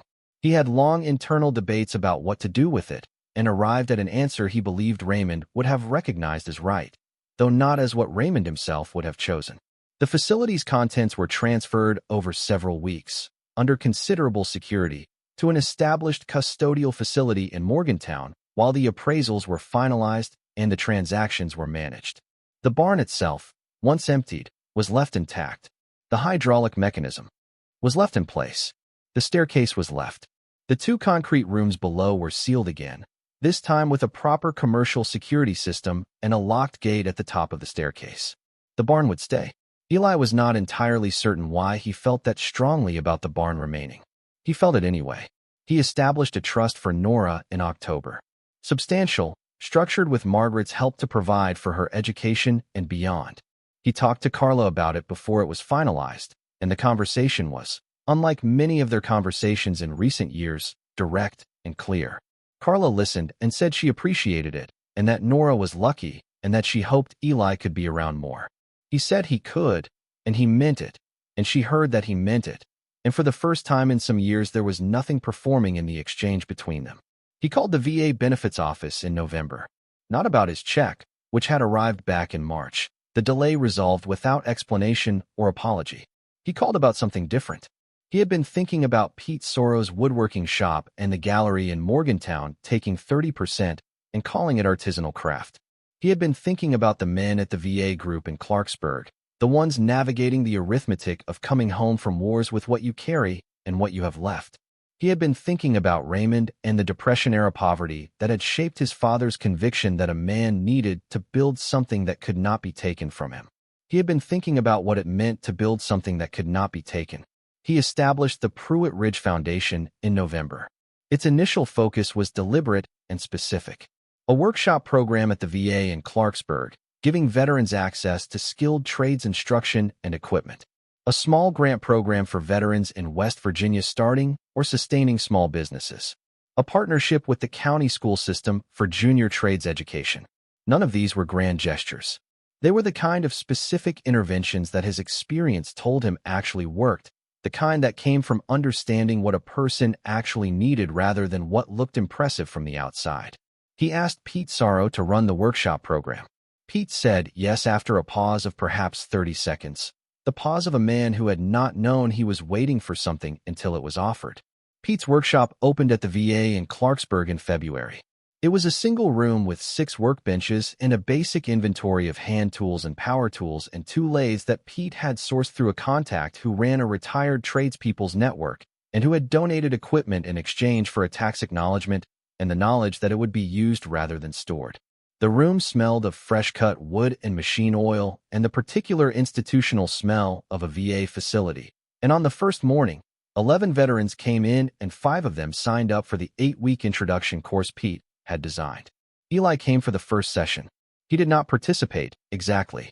He sat on a stool near the door and watched Pete work through a demonstration on one of the lathes, showing how to set the tool rest and how to present the gouge to the spinning wood. And he watched the 11 men in the room watch Pete, with the specific attention of people who are being shown something they can see themselves doing. Some of them had the hesitancy of men who have been told for a long time that they are capable of very little. Some had the focused stillness of men who recognized in the careful, specific work of a turning tool something they had been looking for without knowing it, a task that required full presence and rewarded patience and produced something tangible at the end of it. After the session, Pete walked him out to the parking lot. It was a cold February afternoon, the bare trees of the VA campus standing in the gray light. "Well," Pete said. "Well," Eli said. "I think we can do something here," Pete said. He said it in the manner of a man who has been thinking carefully and arrived at a conclusion he is not entirely sure of but intends to act on anyway, which was the only manner in which anything useful ever got decided. "I think so too," Eli said. He drove home along Route 33. He did not go fast. He drove at the speed of the road and let the bare trees go past him on either side and thought about what it meant to build something that could not be taken. Raymond had answered that question one way, in concrete and steel and carefully documented troy ounces in a sealed room under a barn. Eli was answering it another way, in a workbench in a VA room in Clarksburg where a man who had come back from somewhere difficult was learning to present a gouge to a spinning piece of wood and watching something take shape under his hands. Both were answers to the same question. Both had the same source. He thought about that on the drive home. He thought about it often in the months that followed. Meridian Resource Holdings made one final attempt, sending a letter through their attorneys in November with a revised offer for the property, $1.2 million, more than 5 times their original offer, framed as a final good faith gesture. Margaret responded in one paragraph noting that the property was not for sale at any price, and that any further correspondence from Meridian or its agents regarding acquisition of the property would be treated as harassment and handled accordingly. She received no response. Eli drove to Charleston on a Saturday in September. He called Carla the night before and asked if he could see Nora. Carla had read the story. Most people had. She had called him the morning after the announcement, and it had been the most direct conversation they'd had in 3 years. She had asked if he was all right. He had said yes. There was a pause, and then she said that he was Nora's father and that whatever had changed didn't change that. He drove to Charleston with a box in the truck bed that held a remote-controlled boat he had ordered from an outdoor supply store, because Nora had mentioned on one of the Sunday calls that her school had taken a field trip to a reservoir, and she had wanted to be on the water. He stood in front of the website for a long time before ordering it, not certain if a 9-year-old girl specifically wanted a remote-controlled boat. He ordered it anyway. Nora came out the front door before he had fully stopped the truck. She came down the porch steps at the speed of a child who has been watching from the window, and she hit the side of the truck at full speed and grabbed the door handle and climbed up on the running board before he had the door open. "Dad," she said. The word landed the way it always landed, with the specific particular weight of a word that contains a question and an answer in the same syllable. "Hey, pal," he said. She looked at his face the way children look at faces, with the full unfiltered attention of someone who hasn't yet built the social mechanism for looking away. Then she looked at the truck bed. "What's in the box?" she said. "Open it and find out." She was off the running board and over the tailgate before he had his door fully open. He heard her voice, a short, sharp sound of uncomplicated delight, before he had walked around the back of the truck, and when he got there she was already holding the box and reading the back panel with the focused intensity she brought to reading things, which Carla had mentioned at the last conference. He drove her to the reservoir. They put the boat in the water at the launch area, and Nora operated the remote control with the seriousness of a pilot, and the boat went out across the flat gray water in increasingly confident arcs. Eli sat on the launch dock with his prosthetic leg hanging over the edge and watched his daughter command something across water. After a while, Nora sat down beside him on the dock. The boat was sitting in the middle of the reservoir, idling. "Are we going to move?" she asked. "You and me. Are we going to be somewhere different?" He had been thinking about what to tell her. He had been thinking about it since August. "We're going to be somewhere better," he said. "It's going to take a little while. But yes." She thought about this. "Is it because of the gold?" "Because of Grandpa Raymond," he said. "Because of something he built." She had not known Raymond. Raymond had been dead and estranged before she was old enough to have any real memory of him. Eli had told her very little about Raymond, not from malice, but from the simple limitation of how much you can explain to a child about the grief of a relationship that did not work.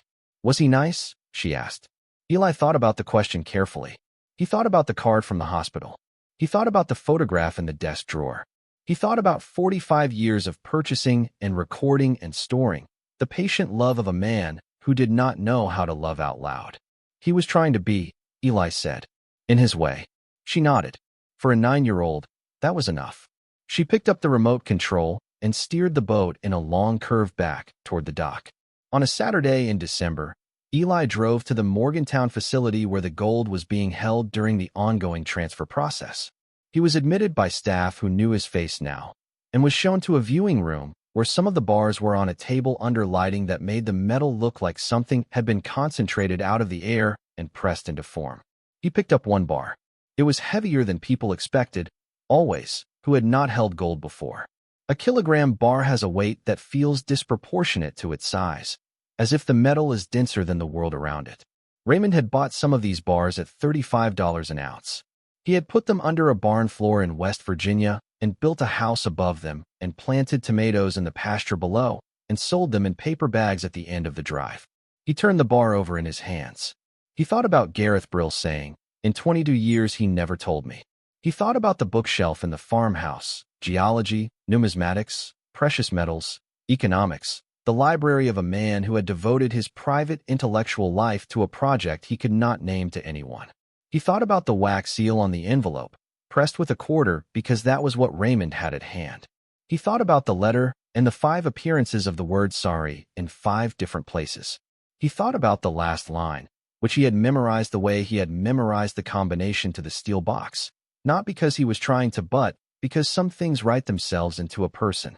"You were always the best thing I did, Eli." He set the bar back on the table. He had been angry at Raymond for a long time. The specific anger of a son whose father withheld himself, which is different from the anger at a father who causes direct harm. It is the anger of a door that is almost but not quite open. The anger of a man who signed his letters Raymond when what was wanted was a word of 4 letters that was somehow impossible for him. He did not know if he had forgiven Raymond. He was not certain forgiveness was the right frame for what was happening. Raymond had not harmed him, exactly. Raymond had loved him in the only register Raymond had, which was the register of building and storing and protecting, and had been unable to translate that love into the registers a son could hear. The gap between what Raymond felt and what Eli received was not malice. It was the gap that opens between a man and his own emotions when those emotions have never been safely expressed, and so are expressed instead in concrete and steel and gold and 45 years of patient accumulation in the dark. He had read Raymond's letter many times by December. He had read it at the kitchen table and on the porch, and once at 3 in the morning when a headache pulled him out of sleep, and he went to the kitchen for water and found the letter on the table where he had left it and sat down and read it again by the light above the stove. Each reading found something different in it. The way returning to a thing you know well finds different things depending on where you are standing when you look at it. The third reading found the arithmetic in it. Raymond had begun buying gold the year he came home from his last overseas posting with a security clearance and a trade and a conviction, formed in the specific school of Depression-era poverty, that what you owned and what the paper said you owned were 2 different things, and that a man of his background could only afford to trust one of them.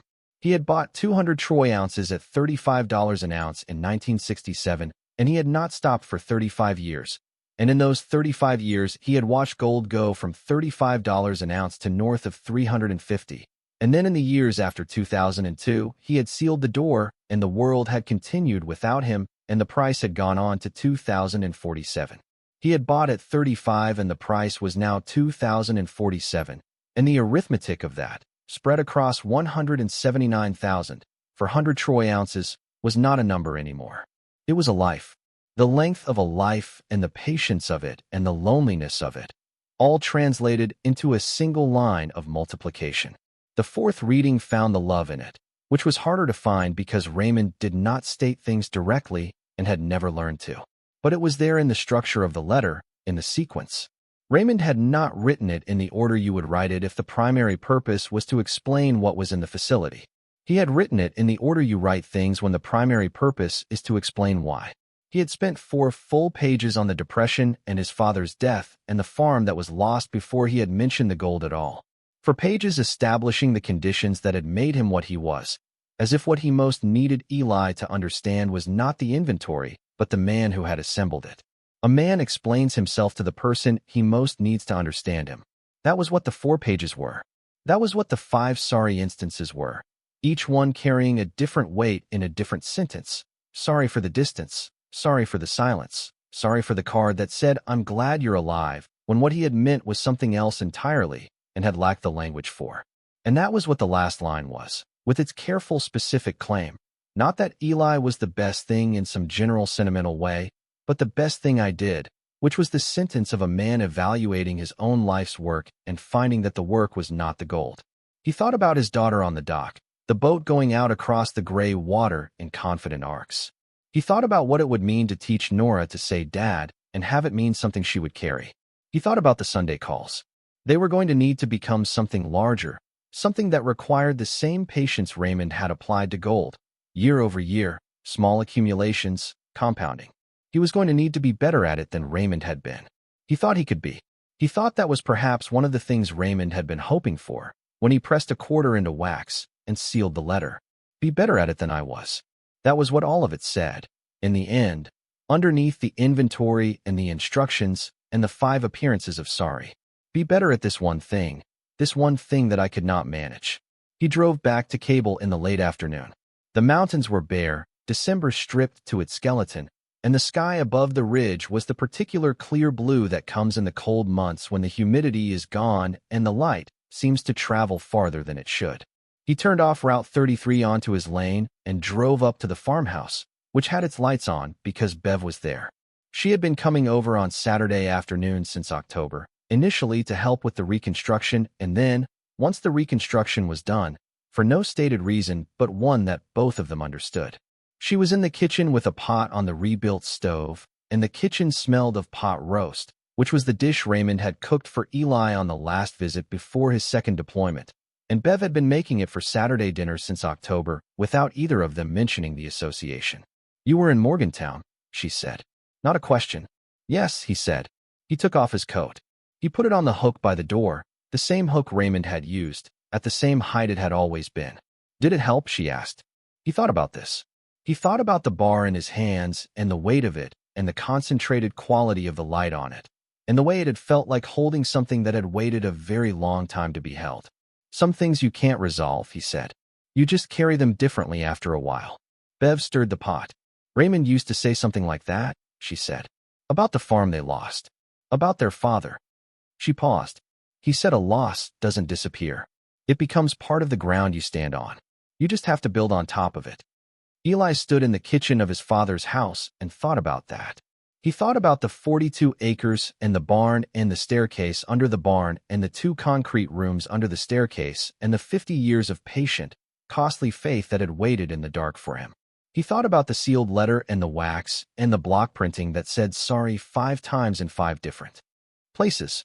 He thought about what it meant to build on top of a loss. Let's eat, he said. Nora came to stay for 3 weeks in June. The first long visit, arranged between Eli and Carla with the kind of careful logistics that were less painful now than they had been 2 years ago.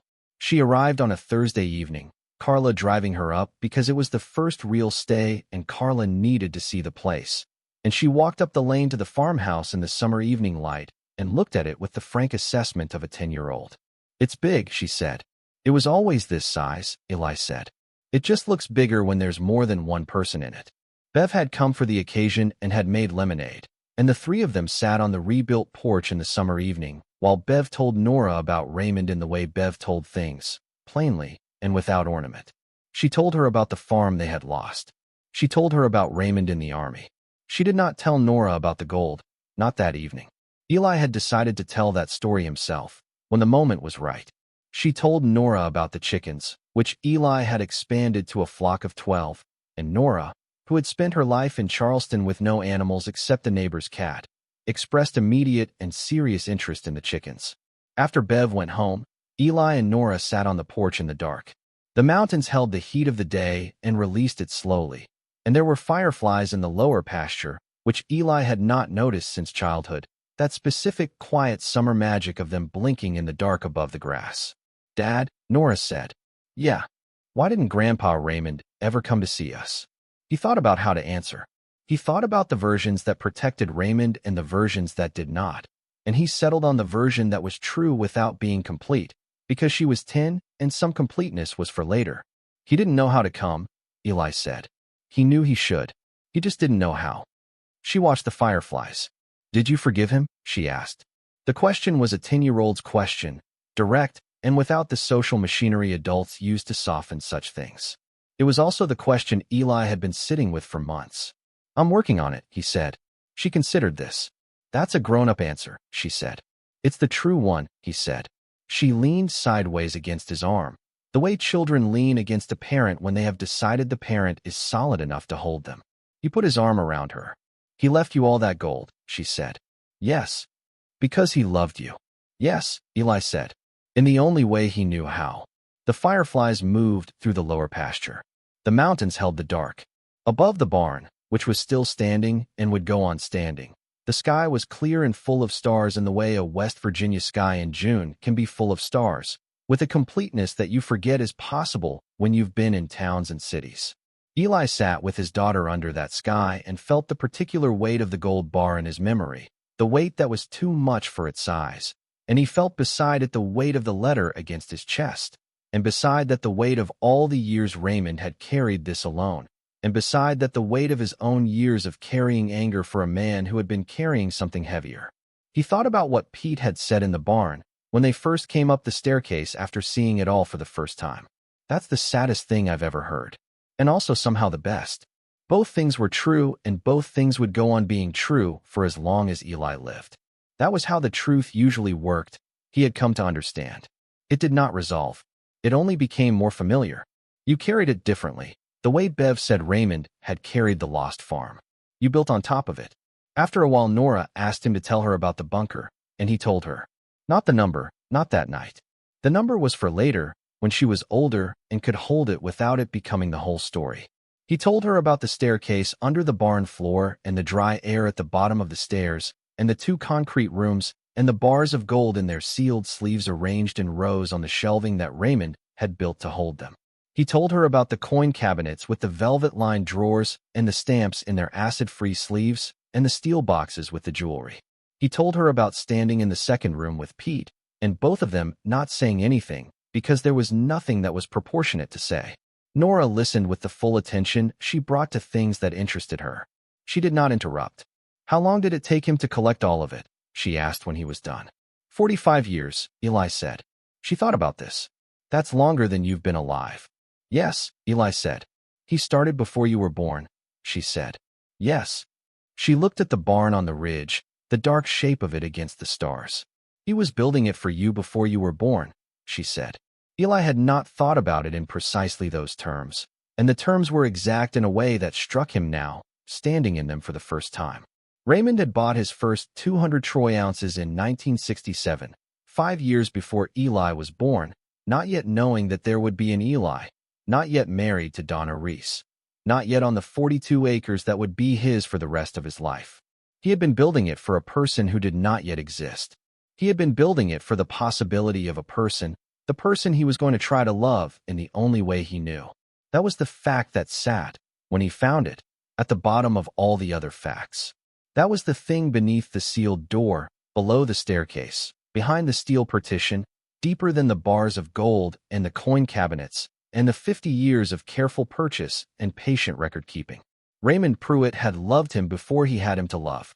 Eli breathed out slowly into the June night, the warmth of it and the smell of the grass and the ridge above them where the pines moved in a wind that had been moving through them since long before any Pruett had stood on this ground and would go on moving long after. He was trying, he said, to Nora and to the dark and to whatever part of Raymond was in the ground and the air and the 42 acres of West Virginia hill country that now belonged to his son. The whole time, before he even had anyone to try for. The fireflies moved through the lower pasture. The barn stood against the dark at the top of the upper field, solid, its doors no longer locked, its floor no longer holding anything. Its purpose served at last and completely. The summer wind came across the ridge and moved through the grass below them, and the night settled around the farmhouse and the porch and the father and his daughter, and for the first time and longer than Eli could account for, the thing he felt was not the absence of what should have been there. What he felt was the presence of what was. The presence of a man he had not understood who had understood him enough to keep building for 45 years. The presence of his daughter's weight against his arm, a small and specific and irreplaceable weight. The presence of the ground beneath the house, the 42 acres, the ridge, the barn, the empty rooms below the barn that were empty now and at rest, having done the thing they were built to do. The presence of a life that was still, at 38, with one leg and a headache that came and went, and a disability check that arrived on the 4th of the month or the 3rd when the 4th fell on a weekend, in the process of becoming what it was meant to be. Not the life he had lost in Kandahar, and not the life he had been unable to build in the years after. Something else. Something that was taking shape under his hands the way things take shape when you are patient with them. When you stop trying to rush the turning and let the tool find the wood. He held his daughter in the dark on his father's porch. Above them, the stars came out one by one over the mountains, the way they do, the way they always do, without being asked and without needing thanks, filling the night up from the inside until the dark is not empty but full, until the sky above a 42-acre piece of West Virginia hill country is as full of light as the sky above anywhere else in the world, which it always was and always will be, whether anyone is standing under it to notice or not. Someone was standing under it now. That was the difference. That was the whole of the difference. That was enough. The Tuesday before Ansel Cott's call was a brake job on a 2006 Malibu that a woman named Deborah Kale had brought in after her husband had driven it since 2009 without servicing the rear rotors. Eli knew this from the first 30 seconds under the vehicle, from the specific quality of wear on the metal surfaces, the rotor's thickness measured against what it should have been, the evidence of a man who ignored a vehicle until ignoring it became more expensive than dealing with it. He had seen this pattern many times. He did not judge it. There were many things people ignored until they could not. He worked with his back on the rolling creeper, the fluorescent shop lights above him casting everything in the flat particular white of a garage in February, and the smell of old brake dust and cold metal, and the thin chemical smell of the penetrating oil he had sprayed on the caliper bolts before starting. The work required his hands and the portion of his attention that kept him on task, and it gave the rest of his attention a quiet place to run without going anywhere he did not want it to go.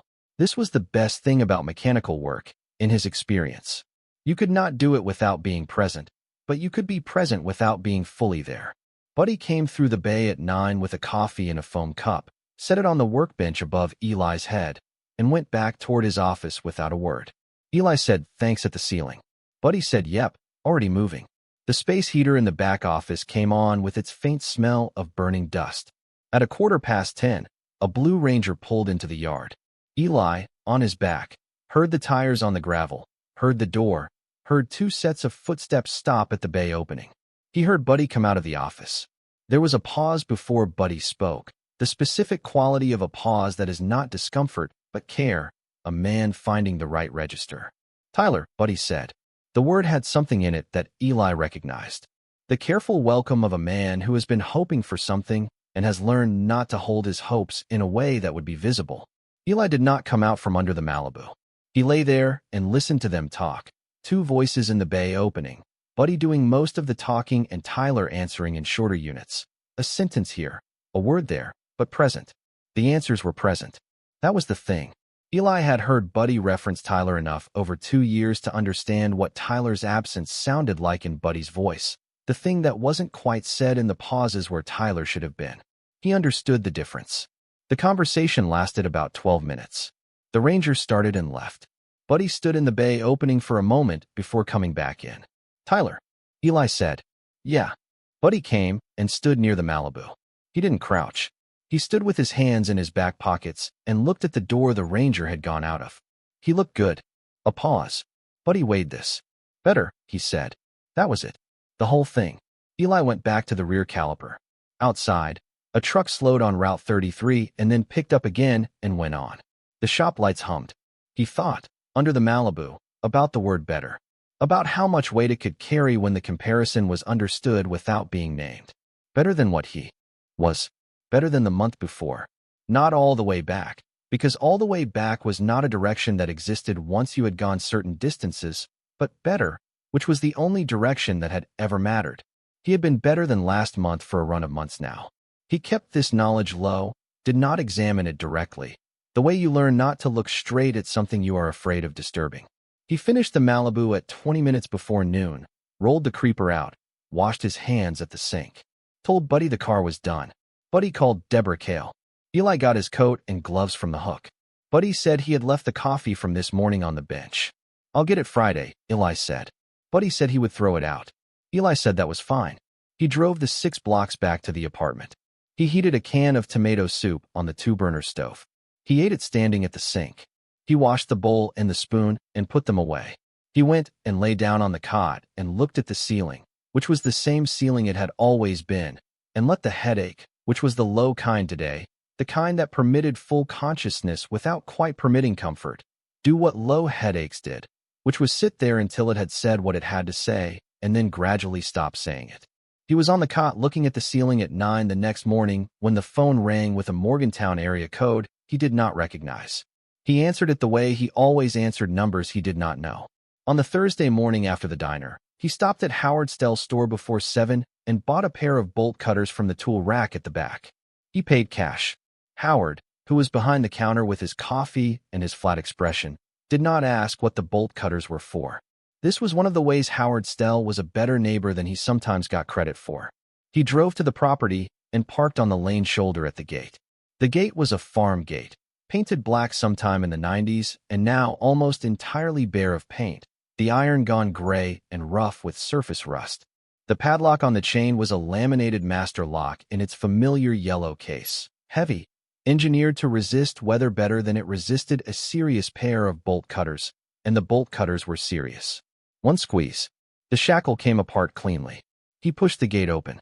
The hinges had corroded and the gate dragged in the gravel and required both hands and his hip for leverage to get it far enough for the truck.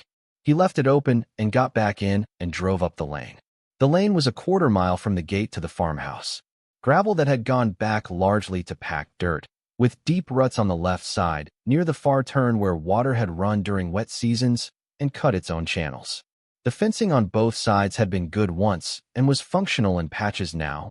The posts rotted at the base in several places, the wire slack between them. The last time Eli had driven this lane he had been 26, home on leave, eating pot roast at Raymond's table before his second deployment. 12 years had gone between. The lane looked the same and looked entirely different. The way a familiar place looks when the familiarity has aged past recognition into something else, where you are arriving not at the place, but at your memory of it. The farmhouse came through the bare winter trees. 2 stories, white paint gone gray-yellow, a porch across the front with a swing that had lost one chain and hung tilted against the railing. One porch board was split through at the center. The upstairs shutters were the dark green they had always been, the color Raymond's mother had painted them, and that Raymond had repainted without changing the color.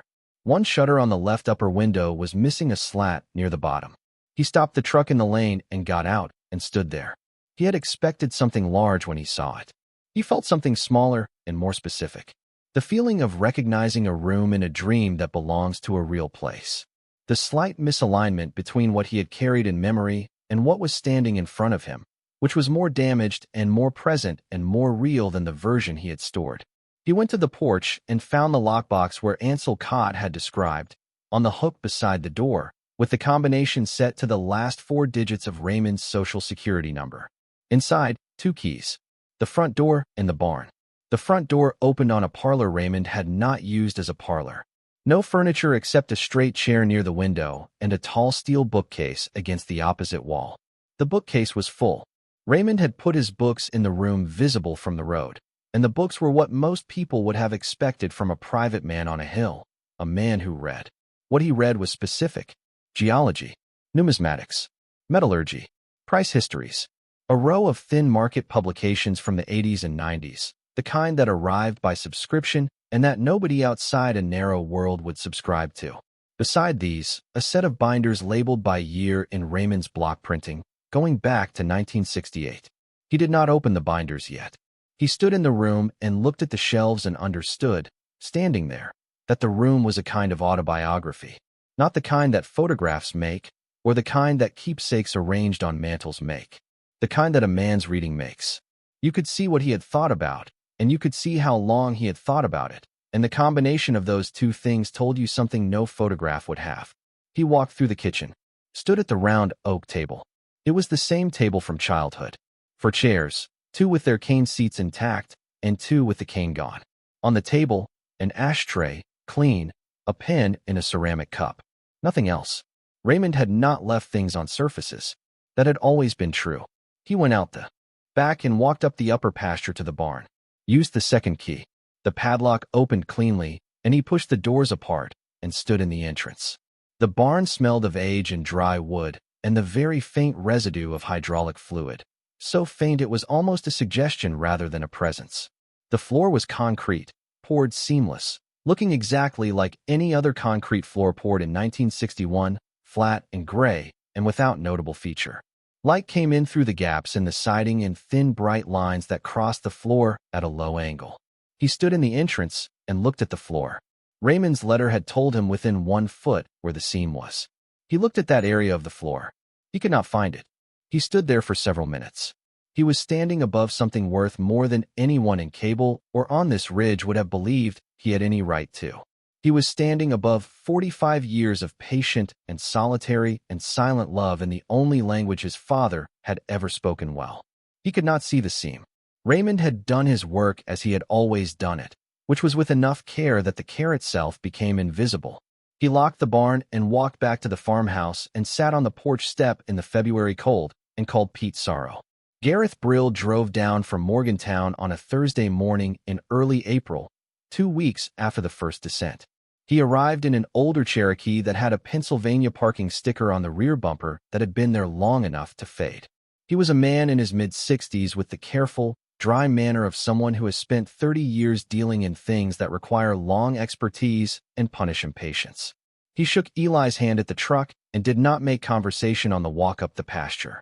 At the kitchen table, over coffee, Gareth said that he had come first to see. He said it in the way of a man drawing a distinction between what he was doing professionally and what he needed to do personally. He had worked with Raymond Pruett for 22 years and had not known this about him, and he wanted to understand it before he did anything professional about it. They walked up to the barn. Eli showed him the floor panel and the mechanism. He opened the staircase. They went down. Gareth stopped at the bottom of the staircase and stood in the equipment room. He looked at the walls, the passive ventilation built into the concrete block, the moisture seals along the base of the walls, the overhead conduit for the lighting Raymond had wired himself. He looked at these things the way a person looks at engineering they have enough knowledge to respect. Eli opened the steel door to the second room.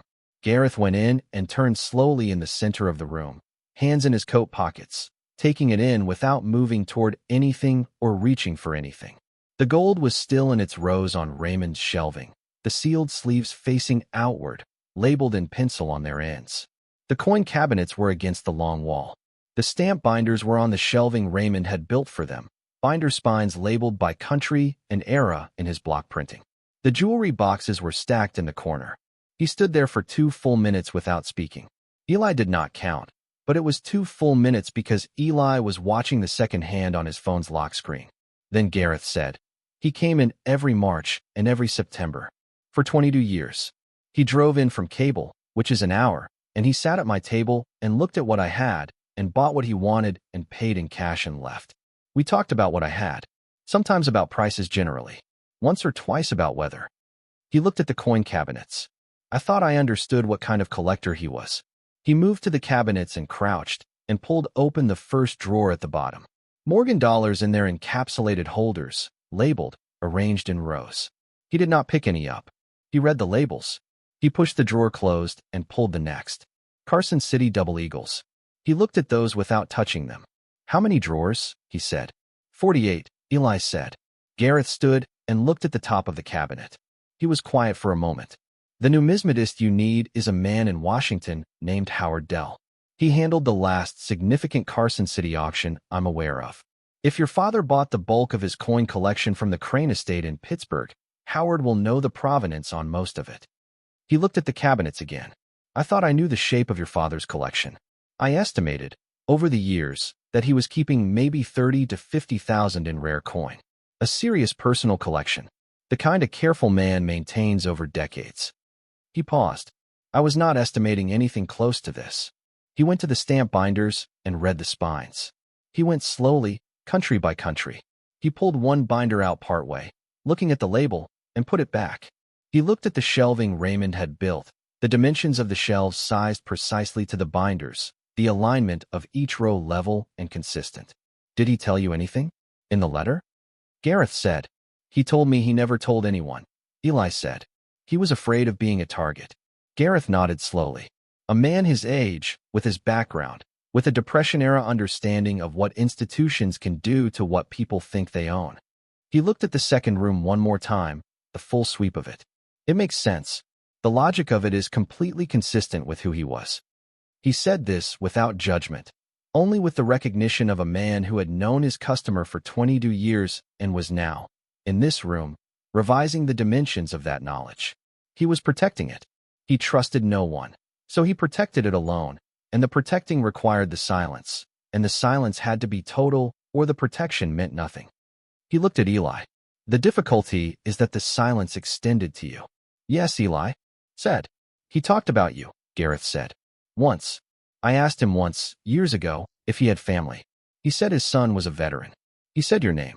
He said he was proud of that. He put his hands back in his coat pockets. He said it the way he said everything, like a fact he had checked and confirmed and was not going to revise. They went back up the staircase. The concrete slid back into place and locked and looked like a floor again. They stood in the barn in the thin April light. I'll call Howard Dell this week, Gareth said.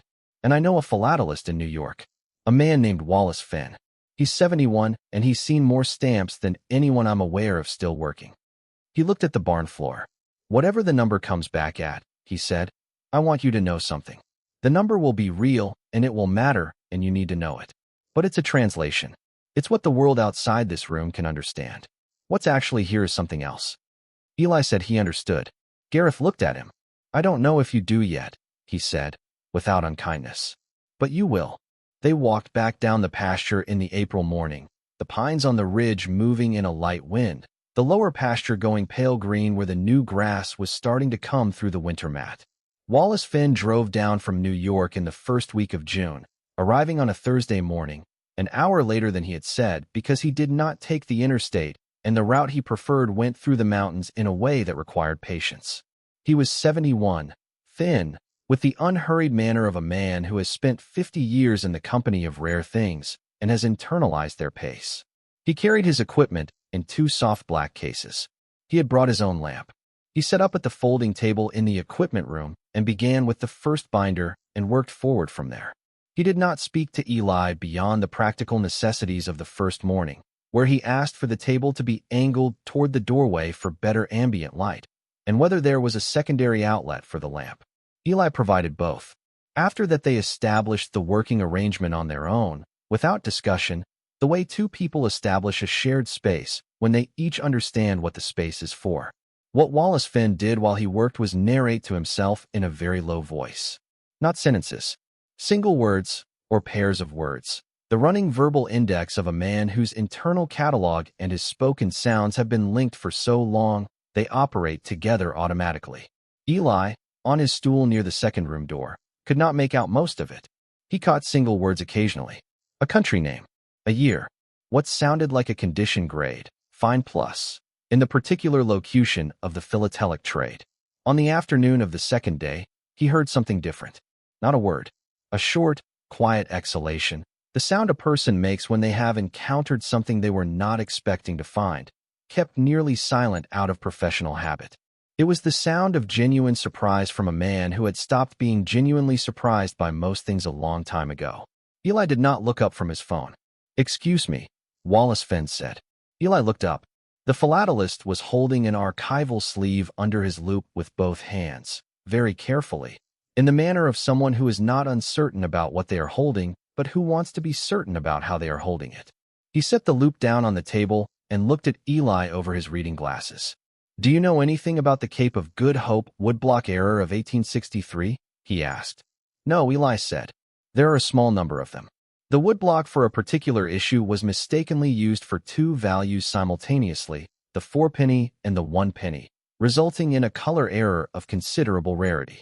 They appear in collections of serious scope, occasionally. The finest examples have sold at auction for between $200,000 and $400,000, depending on condition and margins. He looked back through the loop. This example is in what I would call extremely fine condition with full margins. He set the loop down again. It was filed in this binder between an ordinary mid-period Cape of Good Hope definitive and a run of 1950s Rhodesian issues. No special housing beyond the standard archival sleeve your father used for every item in the collection. No marking on the sleeve. No notation in the binder. He looked at Eli with the careful expression of a man delivering technical information who has learned to keep his own reactions separate from the delivery. He knew exactly what it was. His reference volumes on the shelf in there include the specialized literature that would have identified it without ambiguity. But he didn't mark it, Eli said. No. Eli thought about this. He thought about Raymond driving to Reston and buying the contents of a dead philatelist collection and finding in it, somewhere in the process of going through the binders, a Cape of Good Hope woodblock error of 1863 in extremely fine condition with full margins, and knowing what he had found, and putting it in its archival sleeve in its place in the binder between the mid-period definitives and the Rhodesian issues, and continuing with his afternoon. Some collectors are like that, Wallace Fenn said, as if he had followed the thought. The knowledge that they have it is the thing. They don't need the notation. They don't need anyone else to know. They carry it. He looked at the binder again. In 48 years, I have met perhaps 4 or 5 collectors I would put in that category. It requires a particular kind of interior life. He picked up the loop and the sleeve again. I'm going to need to make a call. Not about value. I know the value range. About condition confirmation. I want a colleague's assessment in person before I commit to the written report. Take whatever time you need, Eli said. Wallace Fenn turned toward the wall and made his call in the low, precise diction of a man conducting professional business, citing the issue, the year, the condition characteristics, the margins, using the specialized language of his field, which had its own grammar and its own weight. Eli sat on his stool by the second-room door and looked at the binder on the table. Its spine label was in Raymond's block printing like all the others. Cape in South Africa, the same cream label stock Raymond had used throughout, typed on a typewriter Raymond had apparently kept for label making, the letters slightly uneven in the way of a machine that was old but had been maintained. Raymond had typed the label. He had put the binder on the shelf in its place. He had gone upstairs and out of the barn and down the pasture and into the kitchen and had carried the fact of what was in that binder the way he had always carried things, internally and completely, and without appearing to carry anything at all. The AP story ran on a Thursday morning in late August, and the first Sunday call after it ran was different from the ones before it. Carla's number came up at its usual time, 6:30, while Eli was on the porch watching the ridge go from orange to dark in the last of the evening. He answered on the first ring. There was the pause of a handoff. Then Nora. "Dad," she said. "Hey, pal." A pause that was longer than her usual pause. He could picture her on Carla's end, the specific way she held the phone, the way she stood when she was thinking. "Mom showed me the story," she said. "Okay," he said. "She said you found gold. In a basement. In a facility under a barn," he said. "Your grandfather Raymond built it." "How much gold?" she said. "A lot," he said. "I'll tell you the full number when you're a little older." The brief silence of a child accepting a rule they plan to revisit. Then, the story said $461 million, she said. "I can read, Dad." He felt warmth move through his chest, not quite laughing but adjacent to it. "Roughly," he said. "That's a lot," she said. "Yes." "Are you going to be okay?" she asked. He had not expected that question first. He had expected questions about the gold, about the barn, about the news programs, about what was going to happen. He had not expected that to be her first real question. He was quiet for a moment, long enough that she said, "Dad?" to confirm he was still there. "Yes," he said. "I'm going to be okay." She thought about this in the way she thought about things, not rushing. "Are we going to live somewhere different?" she said. "You and me. We're going to be somewhere better," he said. "Both of us. It'll take a little while, but yes." Silence again. Then, "Did you know Grandpa Raymond?" "Some," Eli said. "Was he nice?" He thought about how to answer. He thought about all the ways he could answer, and about what a 9-year-old girl could hold, and what she should be allowed to ask again later when she could hold more. He was trying to be, he said, in his own way. She accepted this without follow-up, which was the sign that she believed it was the true answer rather than a deflection. "Mom cried when she read the story," she said. He had not expected that either. He took a breath. "Why?" he said. "She said because you deserved it," Nora said, in the plain, repertorial voice of a child who is delivering information and leaving the interpretation to the adult. He sat with that for a moment. "I want to see the farm," Nora said. "The one with the barn." "You will," he said. "I promise." The rest of the 15 minutes was details, small things, school starting in 2 weeks, The soccer team was possibly getting new jerseys. She had finished the book her teacher recommended and had thoughts about it that she relayed in summary. He listened the way he always listened, with his back against the porch railing and the phone against his ear, and the intention of someone trying to give the full 15 minutes to the person on the other end, not to any of the other things his mind wanted to go to. When the call ended, he stayed on the porch for a long time after. The ridge had gone fully dark. The barn was a shape against the stars, solid, present. He thought about Carla reading the story and crying because he deserved it. And he thought about what that meant from someone who had watched the years of not deserving. The years of the check and the cot, and the headache, and the $14.60 on the kitchen floor. He thought about Nora finding the number in the story before the call, because she could read and she had wanted to know. He thought about the Sunday calls stretching forward from here. Each one 15 minutes that would need to become more, and then more after that. The same way a man accumulates something that is meant to matter over a long time. Not all at once, but in the regular, patient rhythm of someone who has decided what he is building and is not going to stop. He had decided.